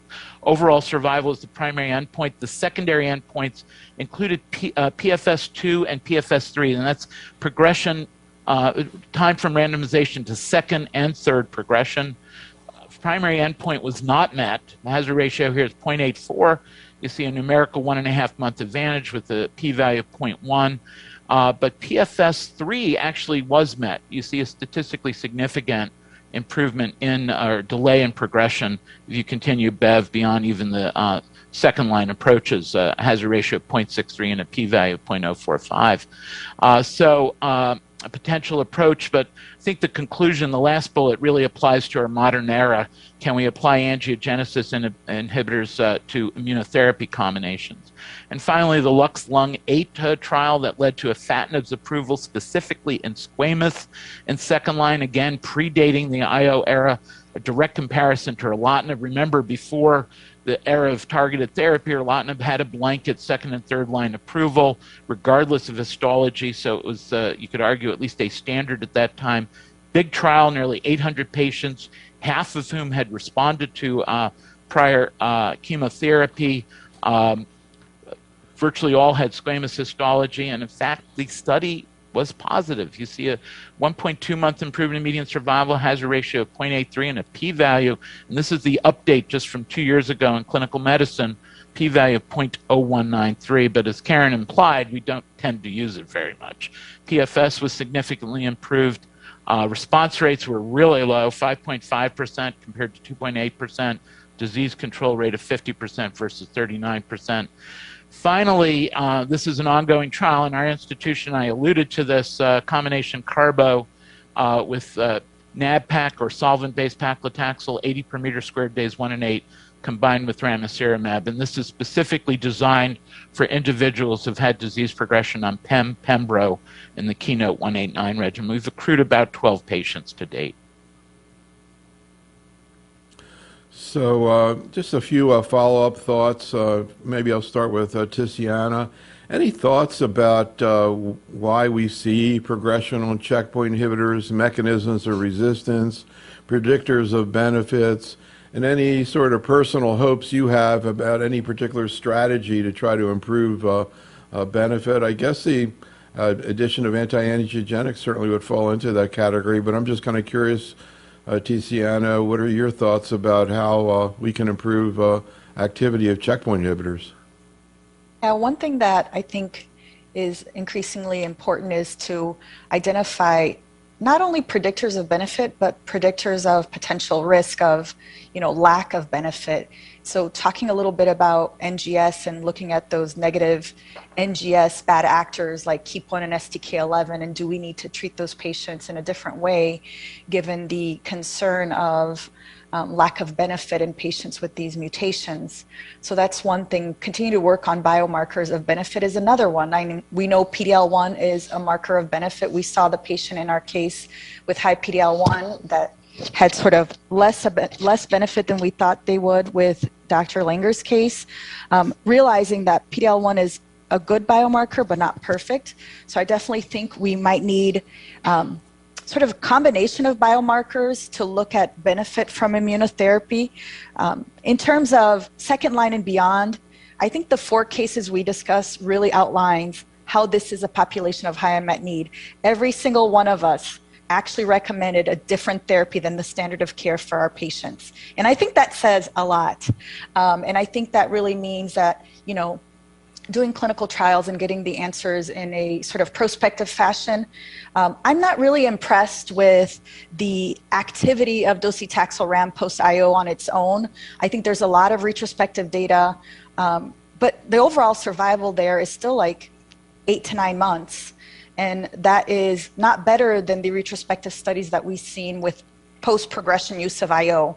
I definitely think the strategy of you know, the Pragmatica study looks very promising, hoping to see there the combination of IO plus, you know, ramucirumab panning out.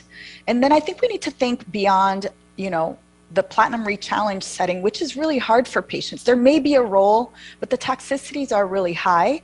And can we develop better therapies with better duration of response for our patients? Thinking about novel checkpoints, I think, is going to be key. And then also, of course, the ADC story. So, Jacob, I'm curious about your thoughts about how we could get more about immunotherapy. I'm curious whether you think, you know, obviously anti-CTLA-4 is being pursued. I'm curious whether you think that has much future. Also, other checkpoints. So we just did a webinar last night on melanoma. We were talking about relatlimab, the anti-LAG3 agent, whether other checkpoints might be helpful in the future. Jacob, any thoughts? Well, I'll admit I've never been a big proponent for CTLA-4 inhibition. It just seems that overall, the majority of patients, there tends to be a bit more toxicity than benefit. That being said, there is a compelling tail to the curve that identifies that there might be a subset of individuals that truly are benefiting. I don't think we've yet really been able to identify who those specific patients are. There are kind of some next generation CTLA-4 inhibition that I think, you know, we'll see if that helps improve some of the efficacy versus toxicity. And so there's certainly more to the story, and I don't mean that as a closing of the door entirely, but just that I don't think we've yet really identified them. As far as other immunotherapy drugs, you know, like LAG3, there's a lot of enthusiasm about that. I haven't really seen results to celebrate in the same way as what we've really hoped for. Actually, the thing I'm most excited about really is something out of Dave Barbie's lab, a colleague of mine, looking at EZH2 inhibition and how that might help impact some of the outcomes. This is still, you know, preclinical data, and some of this is now I'm hoping to bring into the clinic. There are some clinical trials now happening with EZH2 inhibition, and so we'll see what some of that shows. But as far as what's being used in the clinic right now, there isn't something that's really the PD-1, PD-L1 inhibitor level like that changed the paradigm. So EZH2 like tazemetostat? That's right. Interesting. So the idea to combine that with an IO? Yeah, that is one of the trials that's out there. How exactly these alter the immune environment, you know, there's still a lot to learn from that. Now, this is something particularly within small cell that I'm very interested in, and some of his work has really been around small cell. How these might translate into other settings, there's still a lot to know. I think what I'm highlighting is really that I think it'll take some years to develop out some of what I find the most compelling concepts. LAG3 is something that gosh, I think like 8 years ago. I was really looking forward to that coming into the clinics and such, and unfortunately that hasn't really panned out, at least thus far, in the way that we'd hoped. So I guess I still think we're kind of some years before it's like before we see a next level paradigm shift. So, final comment from Karen. Anything you want to add to this discussion? Any new research approaches that have you excited or interested, particularly something that might sort of add on to immunotherapy, but even beyond that? So I think that the first comment is that, as we've seen here, this is a very heterogeneous field. There is no one kind of second line, subsequent line. So we have patients who have received single agent immunotherapy, PD-1, PD-L1. We have patients who have received immunotherapy with chemotherapy, potentially patients who have received combined immunotherapies with CTLA-4. And the mechanisms, some of these are primary resistance, some of these are acquired resistance, and then the multitude of possibilities, as Corey pointed out, of acquired resistance are many. And so to treat them as one group, I think that's where we do a disservice. And as Ticiana mentioned, we make these decisions that are very subtle based on how long they were on prior therapy, what toxicities they had, whether they responded to single agent immunotherapy. We're thinking about all of these things, and it's a very complicated algorithm that we're looking at. And then we decide in a trial that we're going to lump all these patients together and treat them together. And then we get a multitude of negative trials. And so I think we have to think more strategically about how we're doing this. And I think that ultimately selection is going to be beneficial in this subsequent line therapy if we can find those selection markers. But that's been elusive to this date, and I don't have a marker that is the magic marker right now. But I think that's where we need to go, and we need to understand why patients are having tumor progression post IO and start to have more rational designs for our trials. Okay, so we're going to continue now with our presentation, and Karen is going to talk about the potential role of novel immunotherapy-based combination strategies. Karen, could you please go through your talk? Thank you. So this will focus mainly on immunotherapy-based combinations with anti-angiogenics, since there's a lot of data in that area. This is just the background that we saw from Corey, that we have approved options. The nintedanib is a European option, but what we see here is that the progression-free and overall survival still leaves a lot of room for drug development in the second line and subsequent treatment setting. So thinking about angiogenesis, we do know that angiogenesis can modulate the immune system, and that VEGF can induce PD-L1 expression, especially on dendritic cells, and suppress the maturation of T cells and impede T cell extravasation. It can inhibit proliferation and cytotoxicity of the CTLs and stimulate proliferation of regulatory T cells in the immune microenvironment, and also can mediate the effects of myeloid-derived suppressor cells, so causing an immunosuppressive environment overall. Inhibition of VEGF can restore many of these phenotypes. VEGF receptor 2 specifically may decrease the infiltration of suppressive immune cells while increasing mature dendritic cells. So combining the blockade of PD-1, specifically pembrolizumab, and VEGF receptor 2 as with ramucirumab, may overcome resistance by reducing neovascularization, upregulating pro-inflammatory cytokines, and modulating the tumor microenvironment. So we know that VEGF and VEGF receptor inhibition has been combined with immune checkpoint inhibition successfully in the clinic. Most of the FDA approvals that we have are based on frontline therapy and immunotherapy naive patients rather than pre-treated. Renal cell, endometrial, hepatocellular, many of these are with TKIs, and again, most of these are where TKIs have been approved as single agents and then have shown benefit with the combination, and then the bevacizumab, atezolizumab for hepatocellular carcinoma. and again, we know that pembrolizumab is an anti-PD-1 monoclonal antibody. Ramucirumab is a VEGF receptor 2 monoclonal antibody, and there was preliminary data showing safety and efficacy with the combination of pembrolizumab and ramucirumab in a phase 1 trial across multiple tumor types, including non-small cell lung cancer. So based on this, we performed a randomized phase 2 trial, which was the S1800A done in the LungMap platform, and these were patients who had prior immunotherapy and had at least benefited at least 84 days, and had at least had platinum-based doublet chemotherapy and had progression with ECOG performance status 0 or 1, and they received either standard of care therapy or ramucirumab and pembrolizumab on the experimental arm.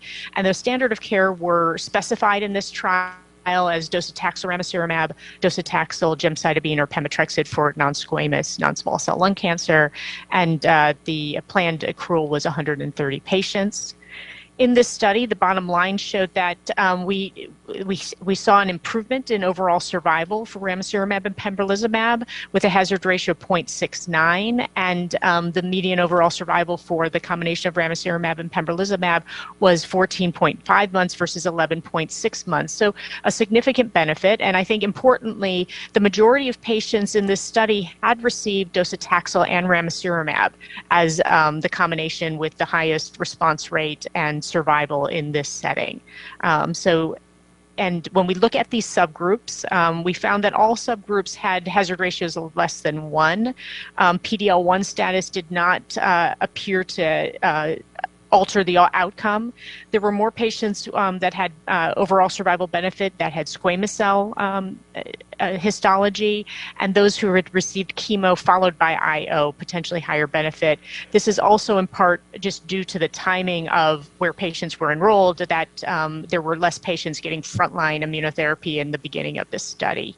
And then things like STK11 and KEAP1 we looked at, these are very small numbers, but also seem to benefit. So what about other, what about the receptor tyrosine kinase inhibitors? And we have to remember that when we think about the TKIs for VEGF and VEGF2, that they are actually, multi-targeted and have also blocked things like AXL and MET and FGFR, and we know that that we're getting a multitude of potential immune modulators in addition to the VEGF modulation. So some of the data that is out there is cabozantinib and atezolizumab and the COSMIC-021 study, again showing responses about a little less than 30% response rate and progression-free survival about 4 months with that combination. And based on this, there have been multiple evaluations in multiple patient populations, but this was presented at ASCO in 2020 and showed in patients who had highly refractory disease and highly pretreated disease that there were patients who had responses here in the all patients. We have a disease control rate of about 65% and progression-free survival of 4.5 months. And this did not differ also by PD-L1 status. So, and then the studies, the phase 3 studies that are ongoing, the CONTACT-01 study, which is cabozantinib, atezolizumab versus docetaxel. We got a press release in December with 366 patients enrolled. The overall survival endpoint was not met. There's a phase 2 study randomized that is still recruiting and is more specific to the MET, RET, and ROS1 population, so more selected use of cabozantinib in combination. And pembrolizumab and lenvatinib, highly anticipated results for this study. This combination is being used in the frontline setting and in subsequent line settings. The LEAP-008 study is in the refractory setting. Again, a phase 3 study looking at about 400 patients, and we do not have data for this study yet. So the sitravatinib and nivolumab study, this was actually published and presented by Dr. Leal here. But again, responses seen with the combination in early phase 2 data, and some patients with prolonged progression-free time.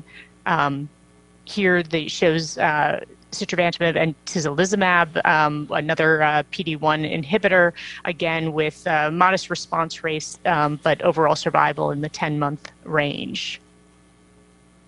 So the SAPPHIRE trial, the phase 3 trial, looking at sitravatinib and nivolumab versus docetaxel again.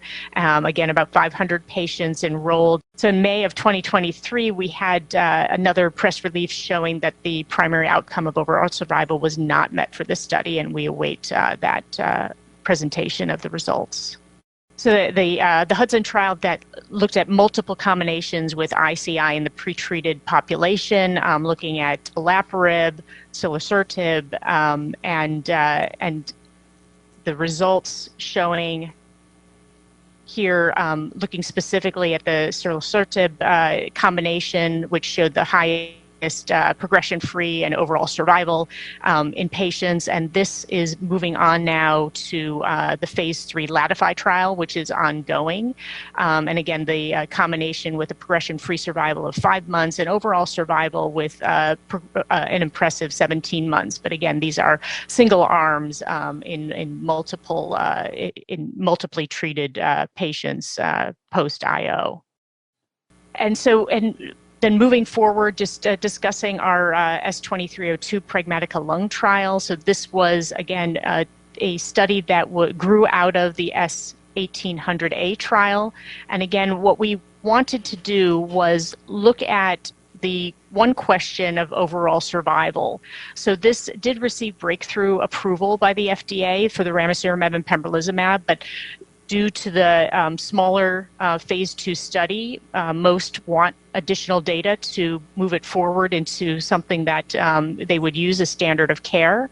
In order to bring these two drugs together, we really needed a partnership with the FDA and CTEP that helped us to think more pragmatically about how to answer this question and hopefully answer this question quickly while it is still relevant. And so this is a large trial looking at 700 patients and does not pre-prescribe the standard of care arm, and it is really what you would do in your standard practice. We're trying to empower investigators to do what they would normally do, but we do lead them to the NCCN guidelines. And then arm B is the ramucirumab pembrolizumab, and we are simply looking at overall survival. So this helps us to ask this in a very pragmatic way and reduce the burden of data collection. So I think that's one of the most important parts of this study. And the secondary objectives are to look at high grade unexpected adverse events. And so we expect that probably about 10% of the usual adverse event reporting will be required for this study. And so this study is mostly to just answer the overall survival question for ramucirumab and pembrolizumab to potentially make this an option for patients in the standard of care setting. So again, we want to empower investigators to treat patients as they would in the real world, decrease barriers to enrollment. There are very few eligibility criteria for this study, and minimize the data collection. And just a example for the pragmatic study, we are focusing on stage, prior therapy, performance status, and safety for our eligibility. We enroll and treat patients as they would in the real world with institutional guidelines and investigator discretion, and minimal items are collected. We don't collect labs, we don't collect imaging or RECIST. These are all done as standard of care. And again, the data capture, we have reduced the time points for data submission and reduced the number of forms. There are no CT imaging or assessment forms, no lab forms that need to be filled out, no specimen collection. And again, the AEs, only high-grade AEs that are related and unexpected. And all grade 5 AEs. So this is significantly reduced data, and so there's less data to monitor and audit in this study. So we're hoping that this will allow sites to open trial and again utilize their resources to enroll patients and not worry about some of the details that probably never even get looked at in the submissions, and really focus on the idea of survival and high-grade toxicities in these drugs that we know a lot about their safety and efficacy. So I've got to say, wow. I did not know all that stuff about the Pragmatica study. That is super interesting. I want to hear a lot more about that. That is really cool. I want to start with you, Jacob. So two issues, at least from my point of view, that I'm curious to hear about is one is just what do you think about the strategy of, basically continuing Pembro and adding in ramucirumab? Where do you think it's heading? But also this really fascinating approach to the Pragmatica study. Any thoughts? Yeah, so to me it was surprising. The data was surprising. I would have anticipated, if I had to guess, more of a progression-free survival than overall survival benefit, and it was obviously the reverse, which I found intriguing.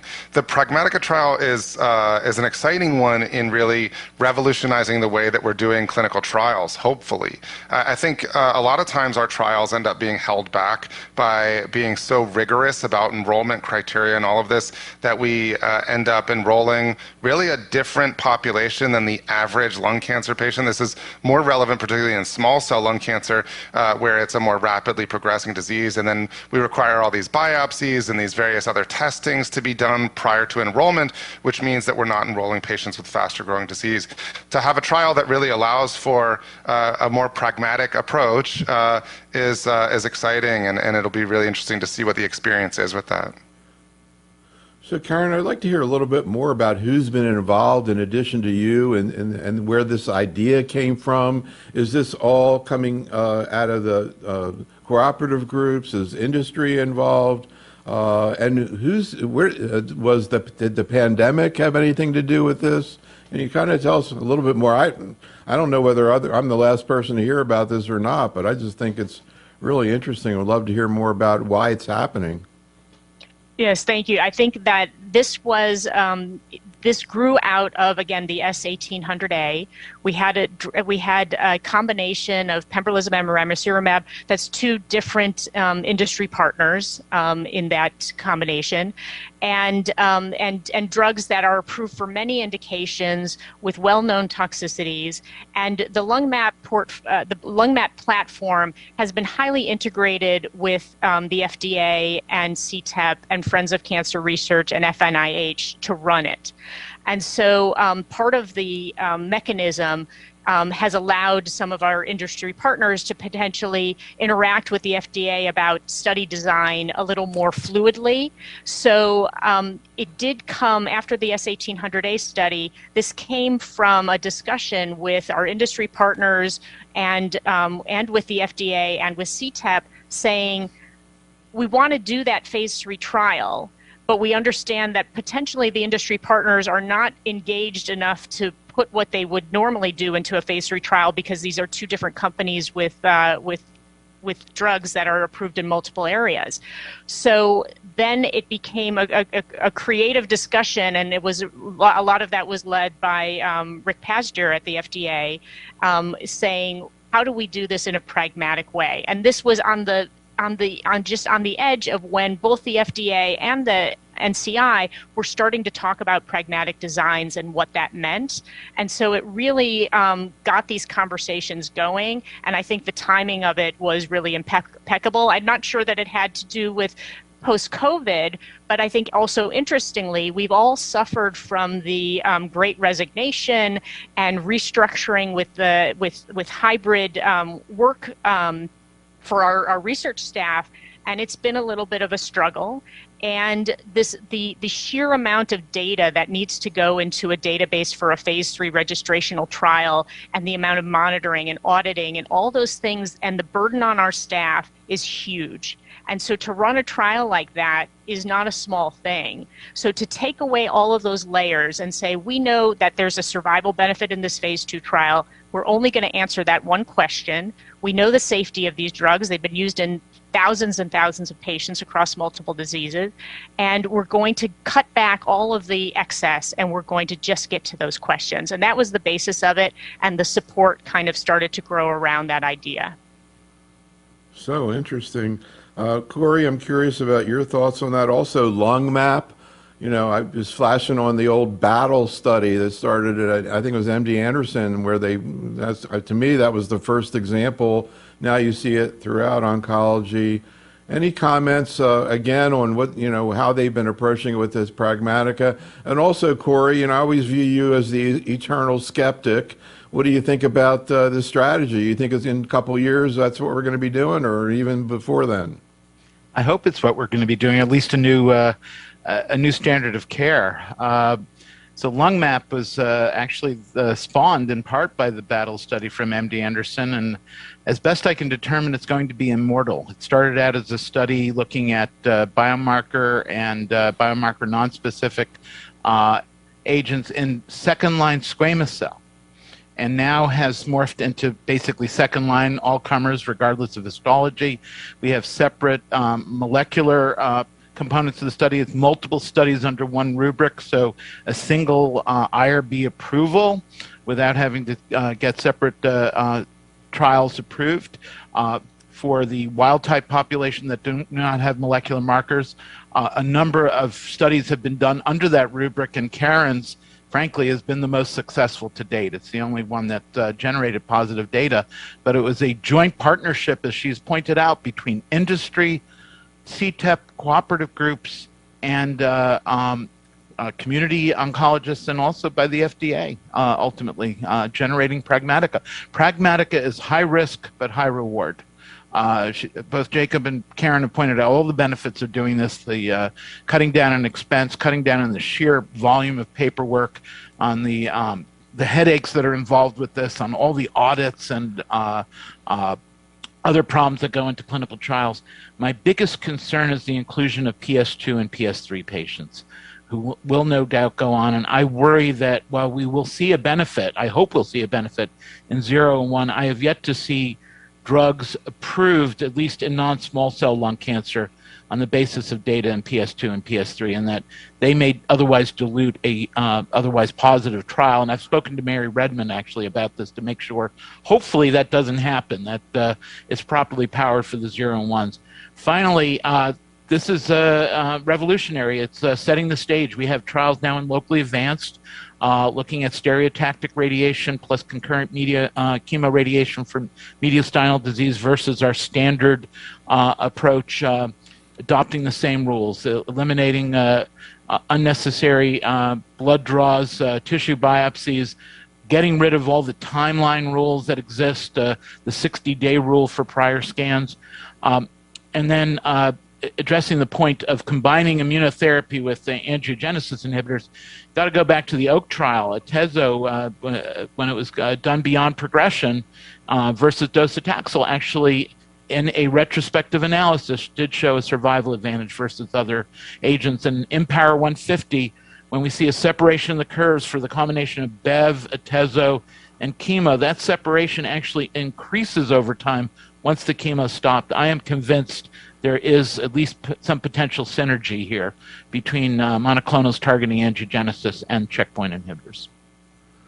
Really interesting. Final comment from Ticiana. The reason I brought up COVID is I remember in the beginning of COVID, the pre-vaccine year, and people were wondering whether you actually were going to be able to do clinical research.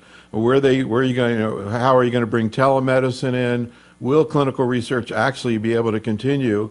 And of course, that was actually achieved. But I think to me, it also was, kind of taking a look at how we take care of patients, where does telemedicine fit in, and how we do clinical research. And I'm thrilled to hear about this effort with Pragmatica. Any comments, Ticiana? Yeah, I think COVID changed our lives forever, right? We took a big hit. Lots of centers shut down. Lots of people changed fields. And then we had to kind of come back and innovate and strategize and think about how we can be creative so that we can sort of foresee challenges that we never thought we would have to deal with before. So I do think that if anything good came out of COVID is that like we weathered the storm, we made it through, and we became more creative. And the telemedicine thing, I think, was something that a lot of us weren't accustomed to doing, but now we know that that can be a strategy that can bring, you know, care to patients. We can reach more people, we can meet people where they're at, and if we can integrate that with clinical trials in a way that's safe for patients, and it brings therapies to patients, I think that is a win. You know, and now we're doing, you know, virtual consults globally. So I think telemedicine is a big win. I think these creative efforts and being more pragmatic and being more real world to really include patients and include diverse patient population, that's another big thing that I think trials like Pragmatic are going to allow. If we create strategies and eligibility criteria that is more open to real world patients, we're going to have a more diverse population. And that I think is also going to be a big win. So one more other outcome of COVID is it certainly had a big effect on continuing medical education. I mean, think about what we're doing here today. I mean, it's amazing that we could just sit down, do this, pop it out, and people are going to start using it in a couple of days. I mean, amazing, and goes even beyond that. All right, well, let's continue. We were talking about how ADCs are really changing the face of oncology, and Jacob's going to talk about TROP2 and other novel antibody-drug conjugates in non-small cell. So we're going to focus a lot on TROP2 because really, particularly for the non-actionable alterations, that really is the up and coming. I'll just point out, though, we do have patritumab deruxtecan in HER3. This is post-EGFR progression. There's also, of course, as mentioned earlier, trastuzumab deruxtecan for HER2 mutations. I'm not really going to touch on those so much, and so I call them out at the beginning. As I said, we're going to focus a bit more on TROP2. So first of all, what is TROP2? Frankly, there's still a lot for us to learn about this. This is something that generally seems to be on tumor cells, not really in normal tissue. So these are obviously important factors when thinking of targeting something for cancer treatment, the fact that it's on the tumors and not in the normal tissue. It is thought to be a poor prognostic indicator. There are different data sets on this, but more of them point to poor prognosis from it. And it is thought to be an oncogene that leads to initiating signaling mechanisms that increase tumorigenicity, aggressiveness, metastasis. So essentially being a driver that a poor prognosis, this all fits together. Now, antibody-drug conjugates in general have three components. There's the antibody, there is the linker that then binds to the payload, which is generally some form of chemotherapy. First of all, sacituzumab govitecan was really the first for TROP2 antibody-drug conjugate. You can see this was published in 2017 in the JCO. And then in lung cancer, this demonstrated a response rate of 19%, median response of about 6 months. Now, clinical benefit being incorporating stable disease as well. I know Corey had, in some of the data he reported out, also showed a disease control rate. We increasingly see this. And I'll admit, in non-small cell lung cancer, I'm not always sure what to make of a disease control rate. Stable disease itself, you know, there may be some patients that truly benefit, but generally it's not going to be all of them, certainly. In small cell lung cancer, which is so rapidly progressive, I give a little more stock to stable disease, but that did show a 43% clinical benefit rate. Now, specifically about datopotamab deruxtecan, so this is another TROP2 antibody-drug conjugate that really has a lot of ongoing studies, and one that we'll mention that is awaiting reporting out. This drug, TROP2, is how it binds to the cell, and you can see there on the left side is where it binds. It's pulled in, and then in the lysosome is where the payload is then cleaved from the ADC, and that's where it then has its effect. Now, datopotamab deruxtecan has deruxtecan as its payload. This is a topoisomerase 1 inhibitor, leads to cell death, which then releases all this payload into the surrounding tissues, and it does have what's called a bystander effect, meaning that it's membrane permeable and therefore crosses into surrounding cells and then can lead to cell death within those surrounding cells as well. On the right there, you see the initial dosing from the phase 1, so started at 0.27 milligrams per kilogram up to 10, which was a bit toxic because of mucositis and skin in particular. So we're going to look at 4, 6, and 8 milligram per kilogram dosing. And this was initially reported at World Lung in 2021. And you can see here the different dosing cohorts. And here's the baseline characteristics. This was enrolled in the United States and Japan in squamous and non-squamous. You can see there in the previous lines of therapy, it has different lines. And you'll notice in there is TKIs, and that a percentage of patients had EGFR mutations. EGFR was not the only actionable alteration. These patients had previously been treated in all cases. So whether they had actionable alterations or not, all patients or had previously been treated, and this is later progression. But it did include across all cohorts.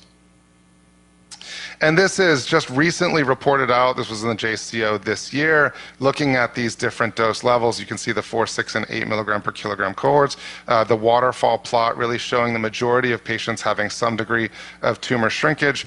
And there in the spider plot, you can see that there's really some durability to many of these responses. Now, the overall response rate is around 30% across the cohorts.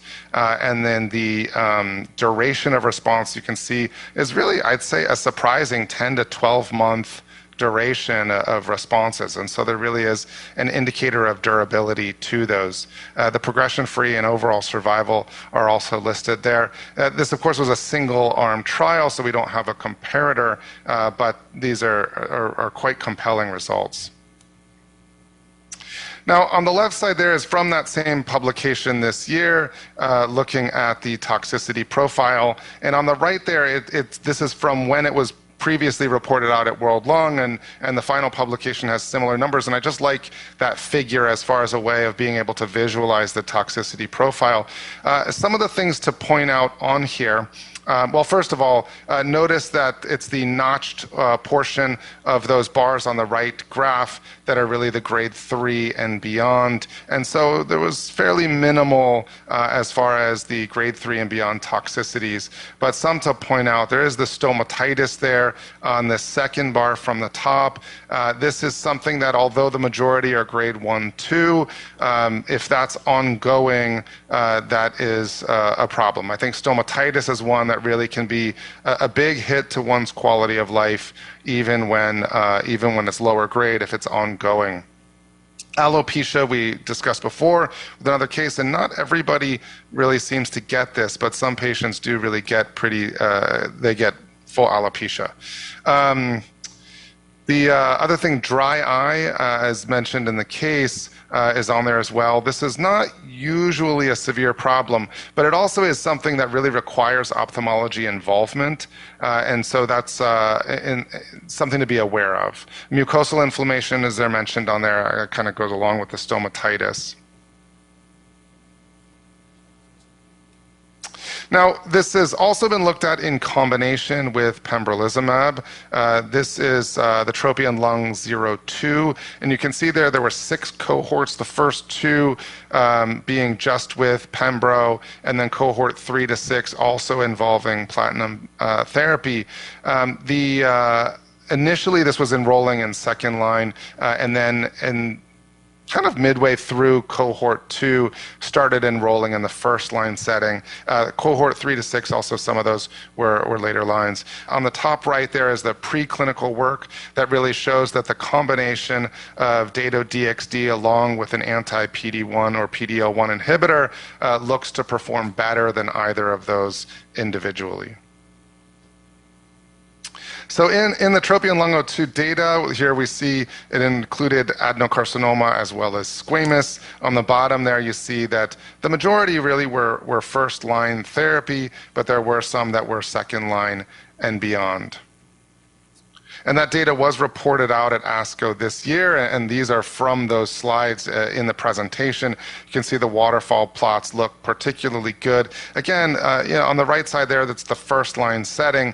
On the left there, all patients, so many of those were also first line, but we do see really the vast majority of patients having some degree of tumor shrinkage.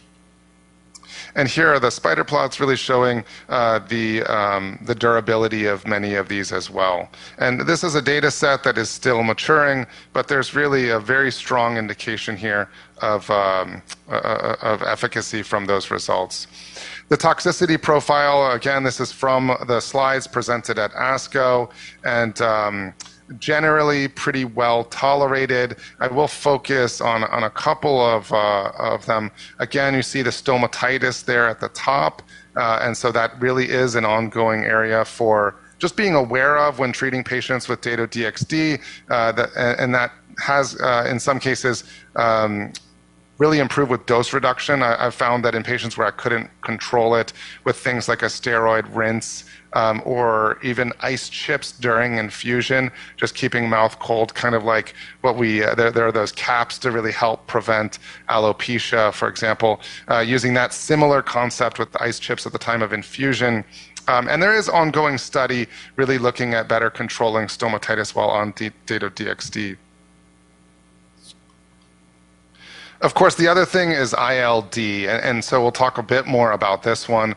You can see across both trials, on the left there is from the presentation at ASCO, and on the right there is from the publication from the TROPION-Lung01 study. So left being including Pembro or Pembro and chemo, on the right is just the Dato-DXd by itself. ILD, there is an adjudication committee. Of course, they're getting all the data from the cases as well. It's a challenging thing to define in these patients because I'm not sure that there are any cases really where there is pathologically confirmed ILD, and so we're seeing scans that show some inflammatory looking findings, which of course we call ILD, and in patients with lung cancer having some shortness of breath as well, then that all of a sudden becomes a grade 2 if there's any suspicion of that being drug related. Certainly we are seeing more of that in these trials across the board than what we would expect. I worry a bit that as we become increasingly aware and attentive to the potential for ILD, that we may then start calling everything ILD. And of course, we see patients where they have some incidental inflammatory looking findings. Someone who's on docetaxel, for example, can have these inflammatory looking findings that we say, well, we'll just follow and see what that shows. And with time, sometimes these kind of wax and wane. So I think there's still a lot of work to do, not just in better defining the potential etiology around the ILD in this case, but actually even a more detailed description of the actual incidence. There are multiple trials ongoing. The first, Dato-DXd versus docetaxel, is the one that has reported out progression-free survival benefit. The overall survival data is still maturing. I put a little graphic there for Lung07 because that's a 3-arm, and so to be able to look at that more quickly. But just to say that there are multiple studies still ongoing in actionable and wild type, as Corey had described it.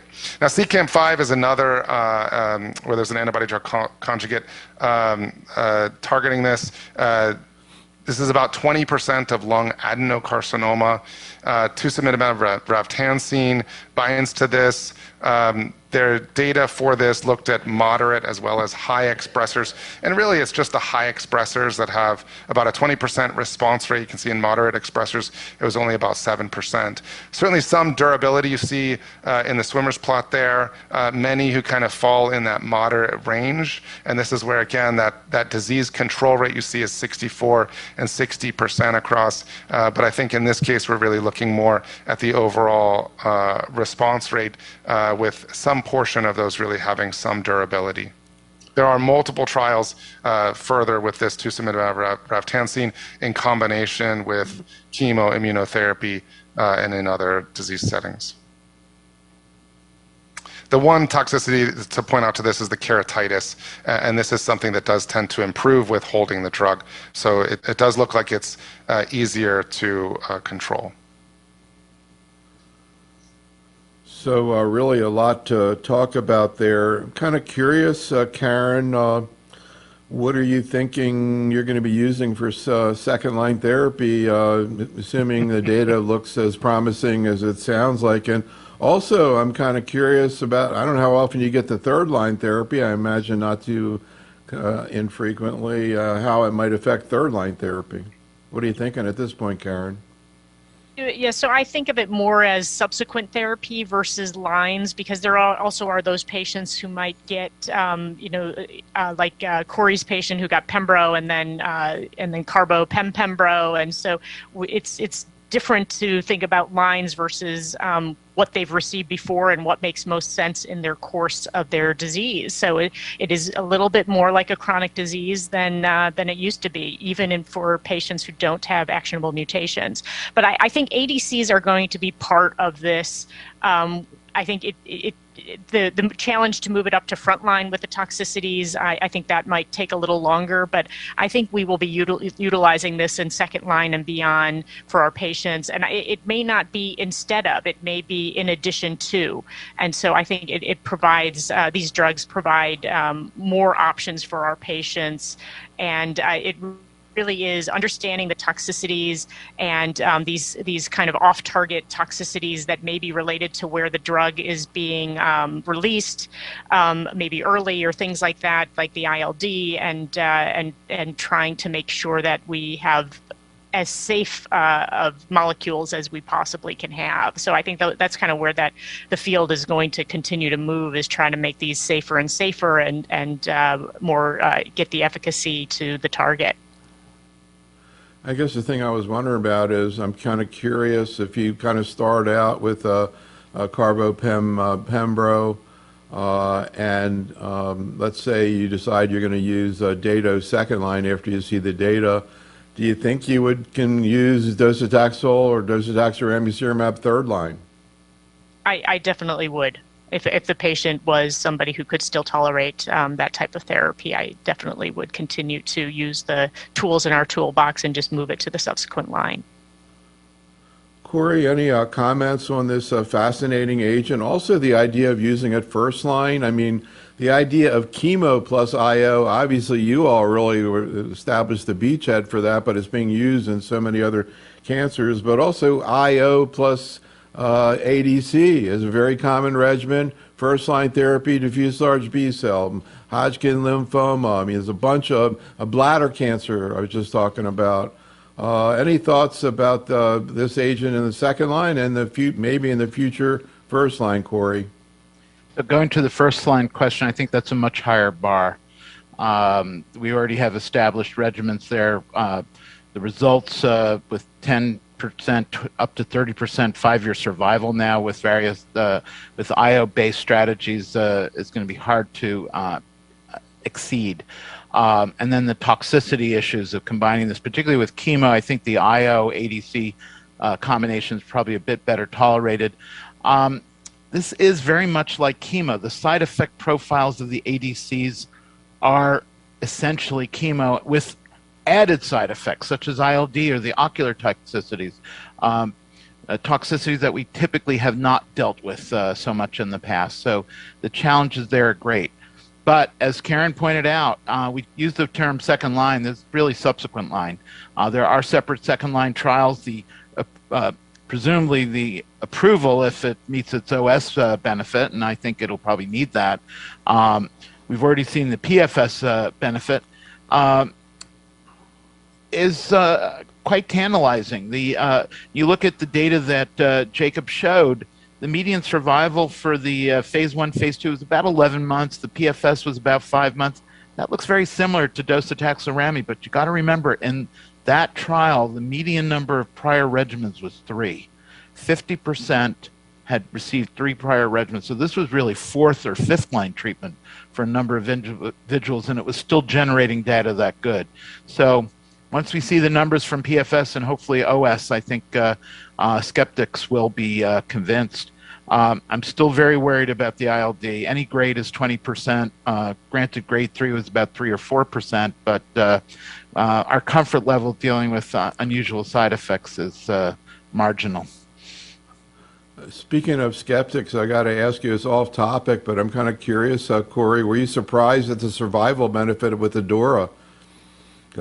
We were all wondering whether it was even going to be. I think people are even wondering whether it was going to even be there, let alone what it was. I was curious. I'm not surprised there was a survival benefit, but I am surprised by the magnitude of the benefit. Yes, I exactly. think as survival curves showing benefit is either banana shaped, where you see a bulge in the median and then they join over time, or fishtail shaped, where it separates and then it separates more.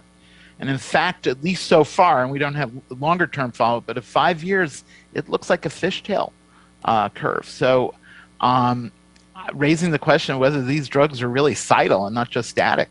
So remember, by and large, people on Adora were off treatment at that point. This was 2 years beyond the conclusion of treatment. We're still seeing a survival benefit. So I think any skeptics have been convinced at this point. Yeah, I was telling Professor Long in the melanoma program about the Adora data because they had the same kind of question with adjuvant BRAF therapy. Final comment from Ticiana. I'm curious about, Jacob was so eloquent and really verbalizing the issue of ILD in lung cancer. When we talk, for example, TDXD and breast cancer, GI cancer, these people don't have prior lung disease, and their only discussion is how often they need to do screening for ILD, which they do pretty aggressively, particularly in breast cancer.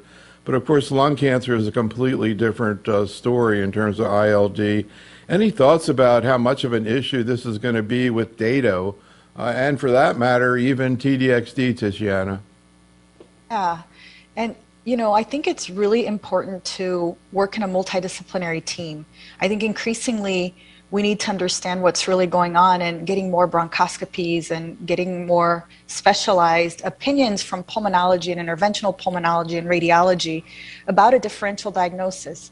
There are things that can mimic ILD and not be ILD. I definitely agree with Jacob that we need more detailed workups. We need more integration of our specialists in the multi-D team to get us a better understanding of what's really going on.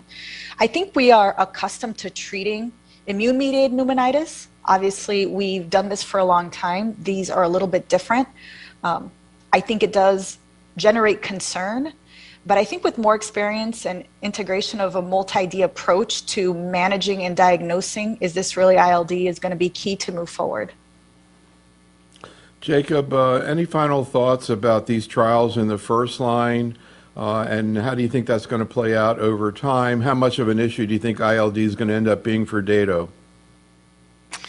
Well, to Corey's point that these antibody-drug conjugates really are like chemotherapy, I'd say I agree halfway, where there is certainly overlap of what we see within chemotherapy. I think as far as fatigue, that's generally quite a bit better.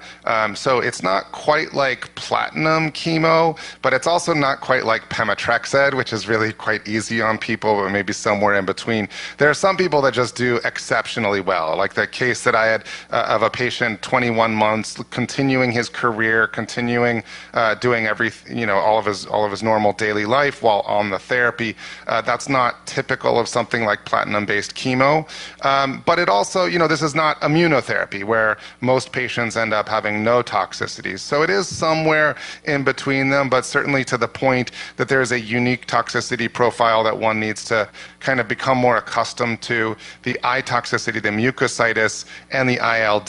The ILD, it's such a tough thing because it's important for everyone to be aware of it, yet it's also really important for people to not just immediately conclude that that in fact is what is going on. And so to Ticiana's point, doing these workups are really important, and there's a window there where if someone's not really having any symptoms, you don't want to put them through a bronchoscopy. When they get to the point where symptoms are severe, you can no longer do it. So where is that sweet spot where you might actually get some kind of diagnostic workup that can help? And I think it's really important for clinicians to be very focused on making sure they're getting workup instead of just coming to a conclusion that it's from the drug. So just to clarify in terms of, quote, not being able to do it, and I've noticed a little bit of a disparity between, for example, the breast investigators and, for example, the pulmonary investigators, even GI investigators. The breast investigators, if you get any symptoms of ILD, you're not getting TDXD again, and then probably I would say the same thing for other similar ADCs. But in lung, Jacob, I don't quite find that, and maybe you all are so used to dealing with the compromised pulmonary function that you're willing to, maybe take risks that the breast people won't. But if you have somebody who has symptomatic ILD, will you restart therapy after they resolve? Well, the tough thing is who's having symptomatic ILD. Our patients tend to have respiratory symptoms that can kind of come and go to some extent. I think if you have somebody who has very clear signs within their lungs, inflammatory findings throughout their lungs, and very clear symptoms, that's one thing. And that's what I think people tend to picture when talking about somebody with symptomatic ILD. But there is a much more subtle potential there as well, where we see these kind of waxing and waning inflammatory findings in patients, and many of our patients kind of have baseline respiratory symptoms or sometimes have a bit more cough. Is that from ILD? Is that actually real? Is this from the drug? There's a real question about a lot of these cases, and that's the space where I think we have to be particularly attentive to just not come to some conclusion. At the same time, as our radiologists become more aware of this, and so they see that this patient is on this drug, they see something in the lungs that maybe historically they would say, oh, there's a subtle inflammatory finding to follow up later. Now we're going to see in reports a drug-related ILD, and that's not necessarily a radiology call in some of those cases. And so, being attentive to the possibility of this while also being attentive to not just coming to the conclusion that all of these are drug-related ILD. I think that's going to be that challenging space to kind of work with two potential truths. So we're going to move on now, and Ticiana is going to present other promising therapeutic strategies, but particularly which she just presented at ASCO. I think it was one of the most anticipated presentations. Certainly I was really curious to see it when I saw the press release. I think everybody else was similarly curious, and also to see where this is heading. So Ticiana, can you review the data? Definitely, thanks. And thanks for that call out for our ASCO presentation. So here are the learning objectives. I'll briefly talk to you about mechanism of action of TT fields and why this is a strategy that we decided to investigate in the LUNAR trial for patients with non-small cell lung cancer, some practical considerations, future directions, and then briefly touch upon other strategies I'll talk about subsequent lines of therapies as we've discussed in all the prior presentations. So tumor treating fields, this is a new way of thinking about treating cancers in general. Tumor treating fields have been investigated in other tumor types. And really what tumor treating fields does is these are alternating electric fields that are tuned to a specific frequency. And I'll show you preclinical data on how this was developed in non-small cell lung cancer that basically disrupt mitosis. And within that, this leads to aneuploidy, endoplasmic reticulum stress, and downstream effects of that also include immunogenic cell death. So a multimodal mechanism of action of how this can be an anti-cancer strategy. So tumor treating fields as it affect mitosis, let's think about sort of the basics of the physics of electric fields. So just to kind of go back to the basics, an electric field is a field of electric forces that surround any charged source. So whether that source is positive, negative, or a dipole. And basically what we can see is that in a constant field, these charged particles will move in the direction of the opposite polarity. With the use of alternating electric fields, what we're seeing is the charges will move back and forth, and these dipoles will rotate, and this disrupts mitosis, not only in metaphase, but also in telophase. And so here's where we're at. Here's tumor treating fields. This has actually been already approved in 2 other disease types, FDA approved for newly diagnosed glioblastoma, as well as recurrent glioblastoma. This has now been FDA approved since 2011 based on randomized phase 3 trials demonstrating an improved overall survival. And then we also saw the approval of this with the device exemption approval by the FDA in a single-arm phase 2 study in malignant pleural mesothelioma. So preclinical data has shown that these frequencies are actually based on cancer cell histologies, and specifically for non-small cell lung cancer, the optimal frequency has been established at 150 kilohertz. And here's the preclinical data to show that. Basically, what they've done is frequency-dependent effects of these TT fields in preclinical models demonstrating decreased cell viability is most effective at this 150 kilohertz.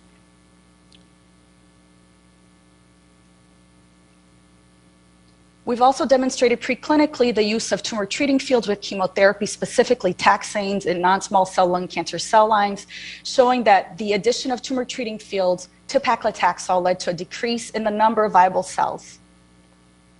And we've also shown that the addition of tumor treating fields has actually led to immunogenic cell death in non-small cell lung cancer cell lines, and this is shown in this graph, including showing some markers of apoptosis and immunogenic cell death in the middle and on the right. With the use of tumor treating fields and anti-PD-1 immunotherapy, we've also seen in preclinical models that when you add tumor treating fields to anti-PD-1 immunotherapy, you see again decreased tumor viability in the combination of tumor treating fields plus anti-PD-1, PD-L1 versus each modality alone or control. So prior studies have also shown the feasibility of using tumor treating fields in patients with non-small cell lung cancer. This is EF-15, which is a phase 1/2 trial that investigated the use of tumor treating fields in combination with pemetrexed in patients with previously treated non-small cell lung cancer. And here the primary endpoint of this study was a device-related toxicity as well as time to infield progression. This was a single country study. This was all conducted in Switzerland. There are 4 sites that were involved in this study. And what it showed was that application of tumor treating fields plus pemetrexed in patients with pretreated non-small cell lung cancer after prior platinum-based chemotherapy was feasible, it was safe. The median overall survival here with the addition of tumor treating fields plus pemetrexed was 13.8 months, which compared favorably in this population of patients in the second line who received pemetrexed at that time. The median time to infield tumor progression was 6.5 months, and the median time to systemic progression, or PFS, was 5.2 months.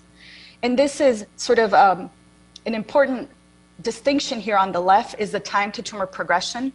A little bit what we were talking about in terms of, is this a local effect or is this a systemic effect? And on what you're seeing on the left is the time to progression in field versus systemic.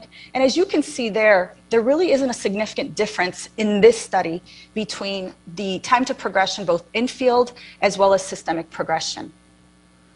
So again, this was all the basis and the rationale for the next study, which was the LUNAR phase 3 study, which was a pivotal study, randomized phase 3 to evaluate the safety and efficacy of tumor treating fields therapy with standard of care, compared to standard of care alone in patients with metastatic non-small cell lung cancer who had progression on prior platinum-based chemotherapy.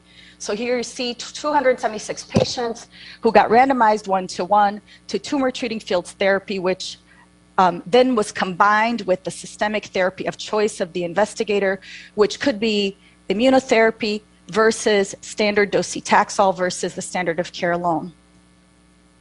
This study was conducted prior to approval of immunotherapy in frontline.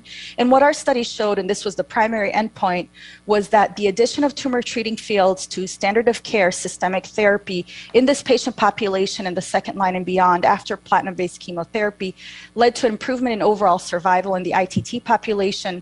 You see here the median overall survival of 9.9 months versus 13.2 months with a hazard ratio of 0.4.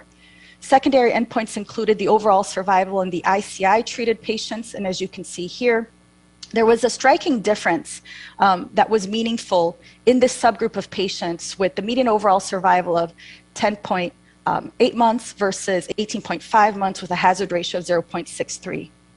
In the population treated with docetaxel, you see here, there was a numerical improvement in overall survival that did not meet statistical significance with a hazard ratio of 0.81. In terms of safety and tolerability overall, in terms of all grades, what we saw was there was more dermatitis in the treatment fields plus standard of care. We're seeing here all grades 42% versus 2%. However, the majority of these were grade 1 and 2 in nature, and the high grade toxicities were actually quite low at 2%.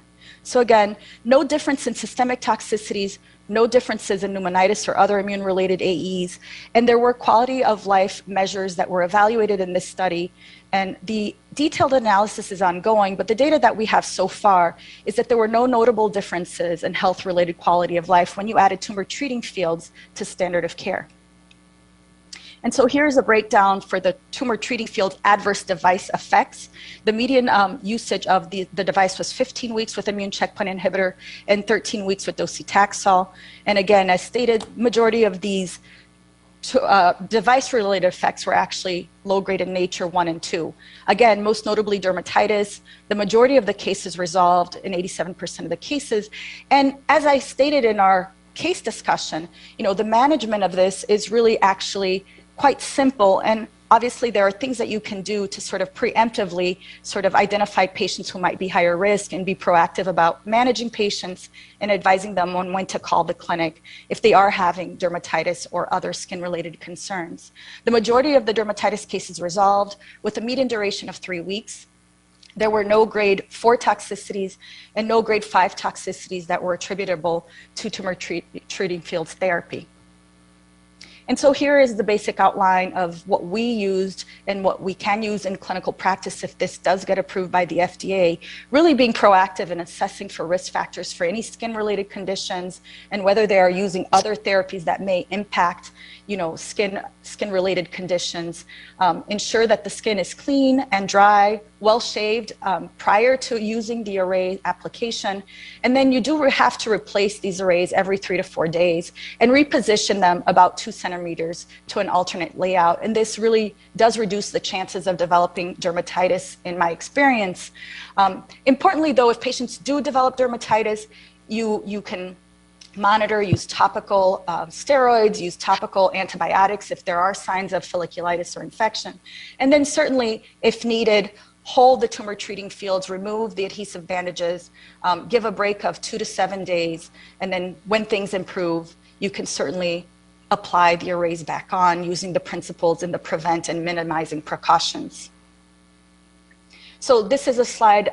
The pictures are not mine, and these are not my patients. This was actually provided to me by the company. But we were talking about the clinical applications of how we roll this out and what our experience was on trial. Of course, it was an experience that was on a clinical trial population, but really the way that this goes is, if there is a patient that is identified as a good candidate for tumor treating fields therapy by the clinician will then prescribe tumor treating fields therapy. And then what happens is the company actually troubleshoots and delivers and supports the patient and their family, including education of the patient and the caregiver about how to use the device, when to call, and they're available 24/7 for support. So the arrays are actually changed at home by the patient and their caregiver. Again, we talked about that time interval of 3 to 4 days. And then patients continue to come to clinic. They get their systemic therapy with their treating oncologist and continue to work with clinic in managing any side effects from the systemic therapy, and certainly if they have any side effects from the tumor treating fields. And as we talked about here, how does it work? This is a portable medical device. The treatment is local regional. You've got adhesive bandages on the chest, and then patients are connected to this portable device that has a battery pack. And you see there's a little cord there, and patients have to carry a backpack, a purse, to kind of take the device with them. And as the technology has evolved, even in the study, the actual battery pack in the device actually was smaller, which I think is more comfortable for patients. But shifting gears about what other strategies I think may be relevant as we talk about what we do in clinic is thinking about in patients who had prior immunotherapy, who benefited from prior immunotherapy, is there any evidence or data about using immunotherapy post-progression? And we talked about this in our prior talks. This is the OAK study, which is a randomized phase 3 study that established the role of atezolizumab versus docetaxel in patients previously treated. And here what they did was patients who were on the study, who had progression of their disease, This is a non-randomized study. They could continue on immunotherapy with atezolizumab beyond progression. And then the other cohort that you see here is the docetaxel arm. And what we're seeing here is that the treatment with PD-1, PD-L1 blockade post-progression actually led to improved outcomes in this non-randomized cohort of patients using the OAK trial data. And it was actually quite meaningful when you looked at this study. The overall survival for the population post-progression in the atezo arm was 12.7 months. In the docetaxel arm, it was 8.7 months. And then when you look to the patients that actually got no treatment, the overall survival was 2.2 months. And you can see the curves here in this non-randomized retrospective analysis really does demonstrate that perhaps post-progression, there is a subset of patients who benefit from continuing on immunotherapy. In addition, they also demonstrated that about half of the patients actually had stable disease post-progression on atezo, and about 7% of patients actually went on to have a response post-progression on atezolizumab post-progression. So I think while this is not an approved strategy, I think a lot of clinicians do perhaps use this strategy, and I think we need to better understand who are the patients who will continue to benefit post-progression on single-agent immunotherapy to prevent toxicities and perhaps have continued benefit. And I think Corey also outlined very well potential pathways and ways that we can overcome resistance to PD-1, PD-L1 inhibitors. This is an outline of all the different efforts, including use of other novel immune checkpoints, other novel strategies, including the VEGF. And I think as we develop new strategies, thinking about biomarkers, not only of benefit, but also of resistance are going to be key. And then lastly, just commenting on early integration of palliative care. We talked about how our patients have so many needs beyond, tumor control. There are so many other needs in terms of symptom control, managing not only, their emotional well-being, their physical well-being, and how they continue to lead their lives as best as possible as we improve strategies that hopefully can continue to lead to longer survival. So this was a study that we've mentioned before, the TEML study that was published in the New England Journal of Medicine. This is now in 2010. And I think this was a really well-designed, impressive study that demonstrated the benefits of this early integration of palliative care services.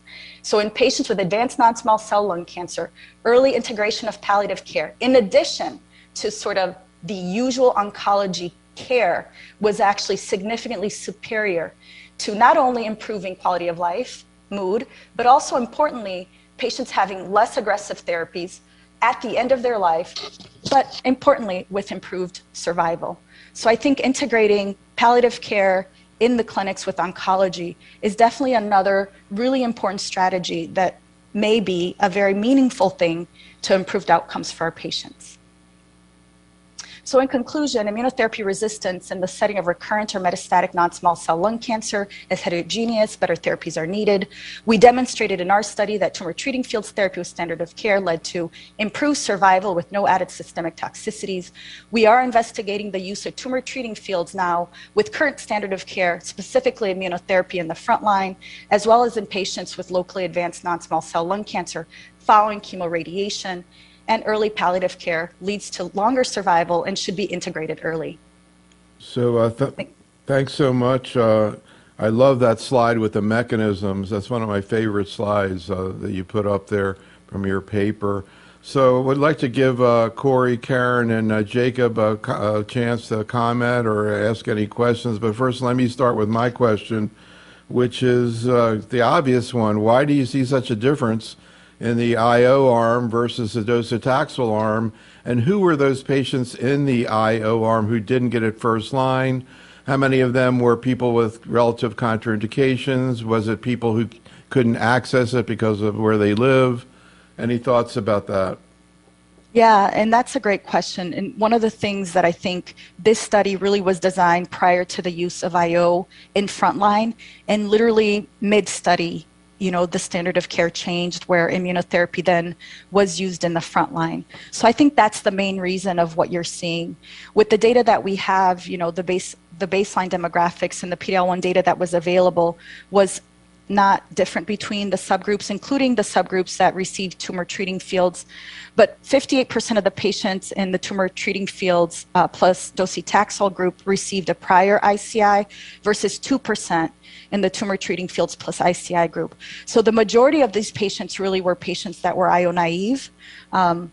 And that was in part, I think, because of the shifting paradigm of moving IO in the front line. And this was a global study where still, as that shift happened in the US, around the world, people still didn't have access to IO in the front line. And so this is, you know, the way that the study went. And the data, I think, does show that sort of the combination is more striking in the IO plus TT fields. However, as you look at the subset, the numbers are smaller.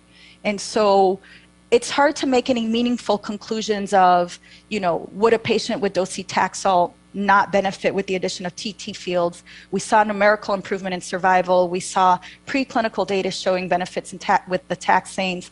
It met the primary endpoint in the ITT population. So I think, you know, further studies are needed, but I don't conclude that you can't use it with docetaxel, but you definitely can see that the benefit seems greater in the TT fields plus IO. So Jacob, thoughts or questions? Well, I guess the question then, Ticiana, is this something that you'd consider incorporating? Where would you incorporate it? How convinced are you from the results from this one study? Yeah, I mean, I definitely think the frontline studies and the chemo-rads, post-chemo-rad studies are much needed and much awaited. They're actually already ongoing.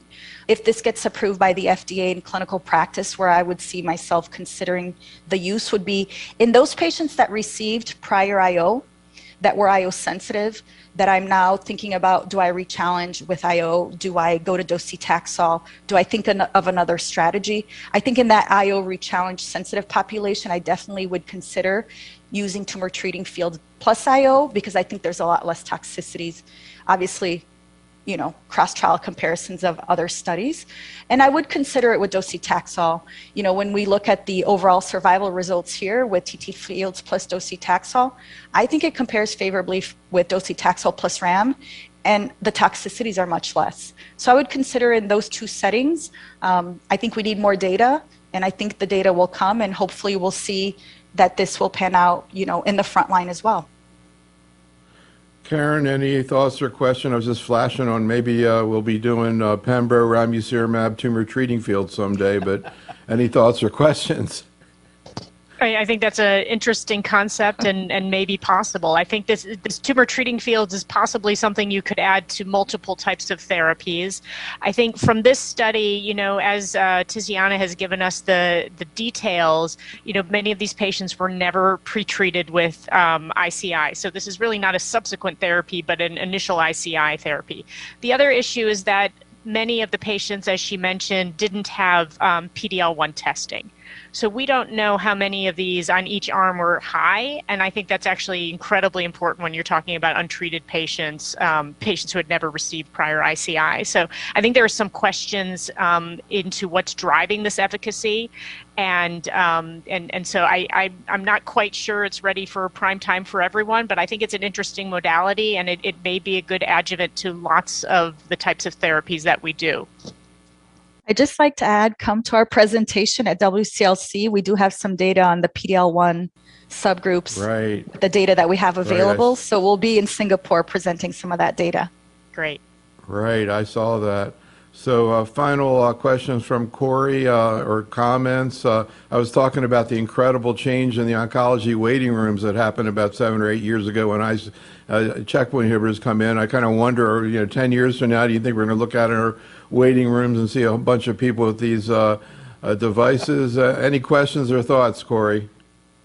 I think technology is going to hopefully help us out here, that the devices will be less obtrusive, less labor intensive, less bulky. Folks at least to the company that manufactures this, I know, are working on that. This is unprecedented. I've never seen a device of this sort, of any sort, really alter outcomes in metastatic setting. Certainly are in the locally advanced setting, our radiation oncologist has been playing with all sorts of devices, but not in this setting. The criticism that it's only appears to be working with ICIs, I think we have to take seriously. The data with docetaxel alone obviously are a bit weaker, but remember, that's just a subset analysis. These are relatively small numbers in that group. So the implications really are for frontline and for locally advanced, where it may make the most sense. Patients completing chemoradiation, then going on to Durva plus or minus TTF. The disease is within the chest, presumably still within the chest, and hasn't metastasized. So I wouldn't be surprised if we realize even greater benefits in that setting.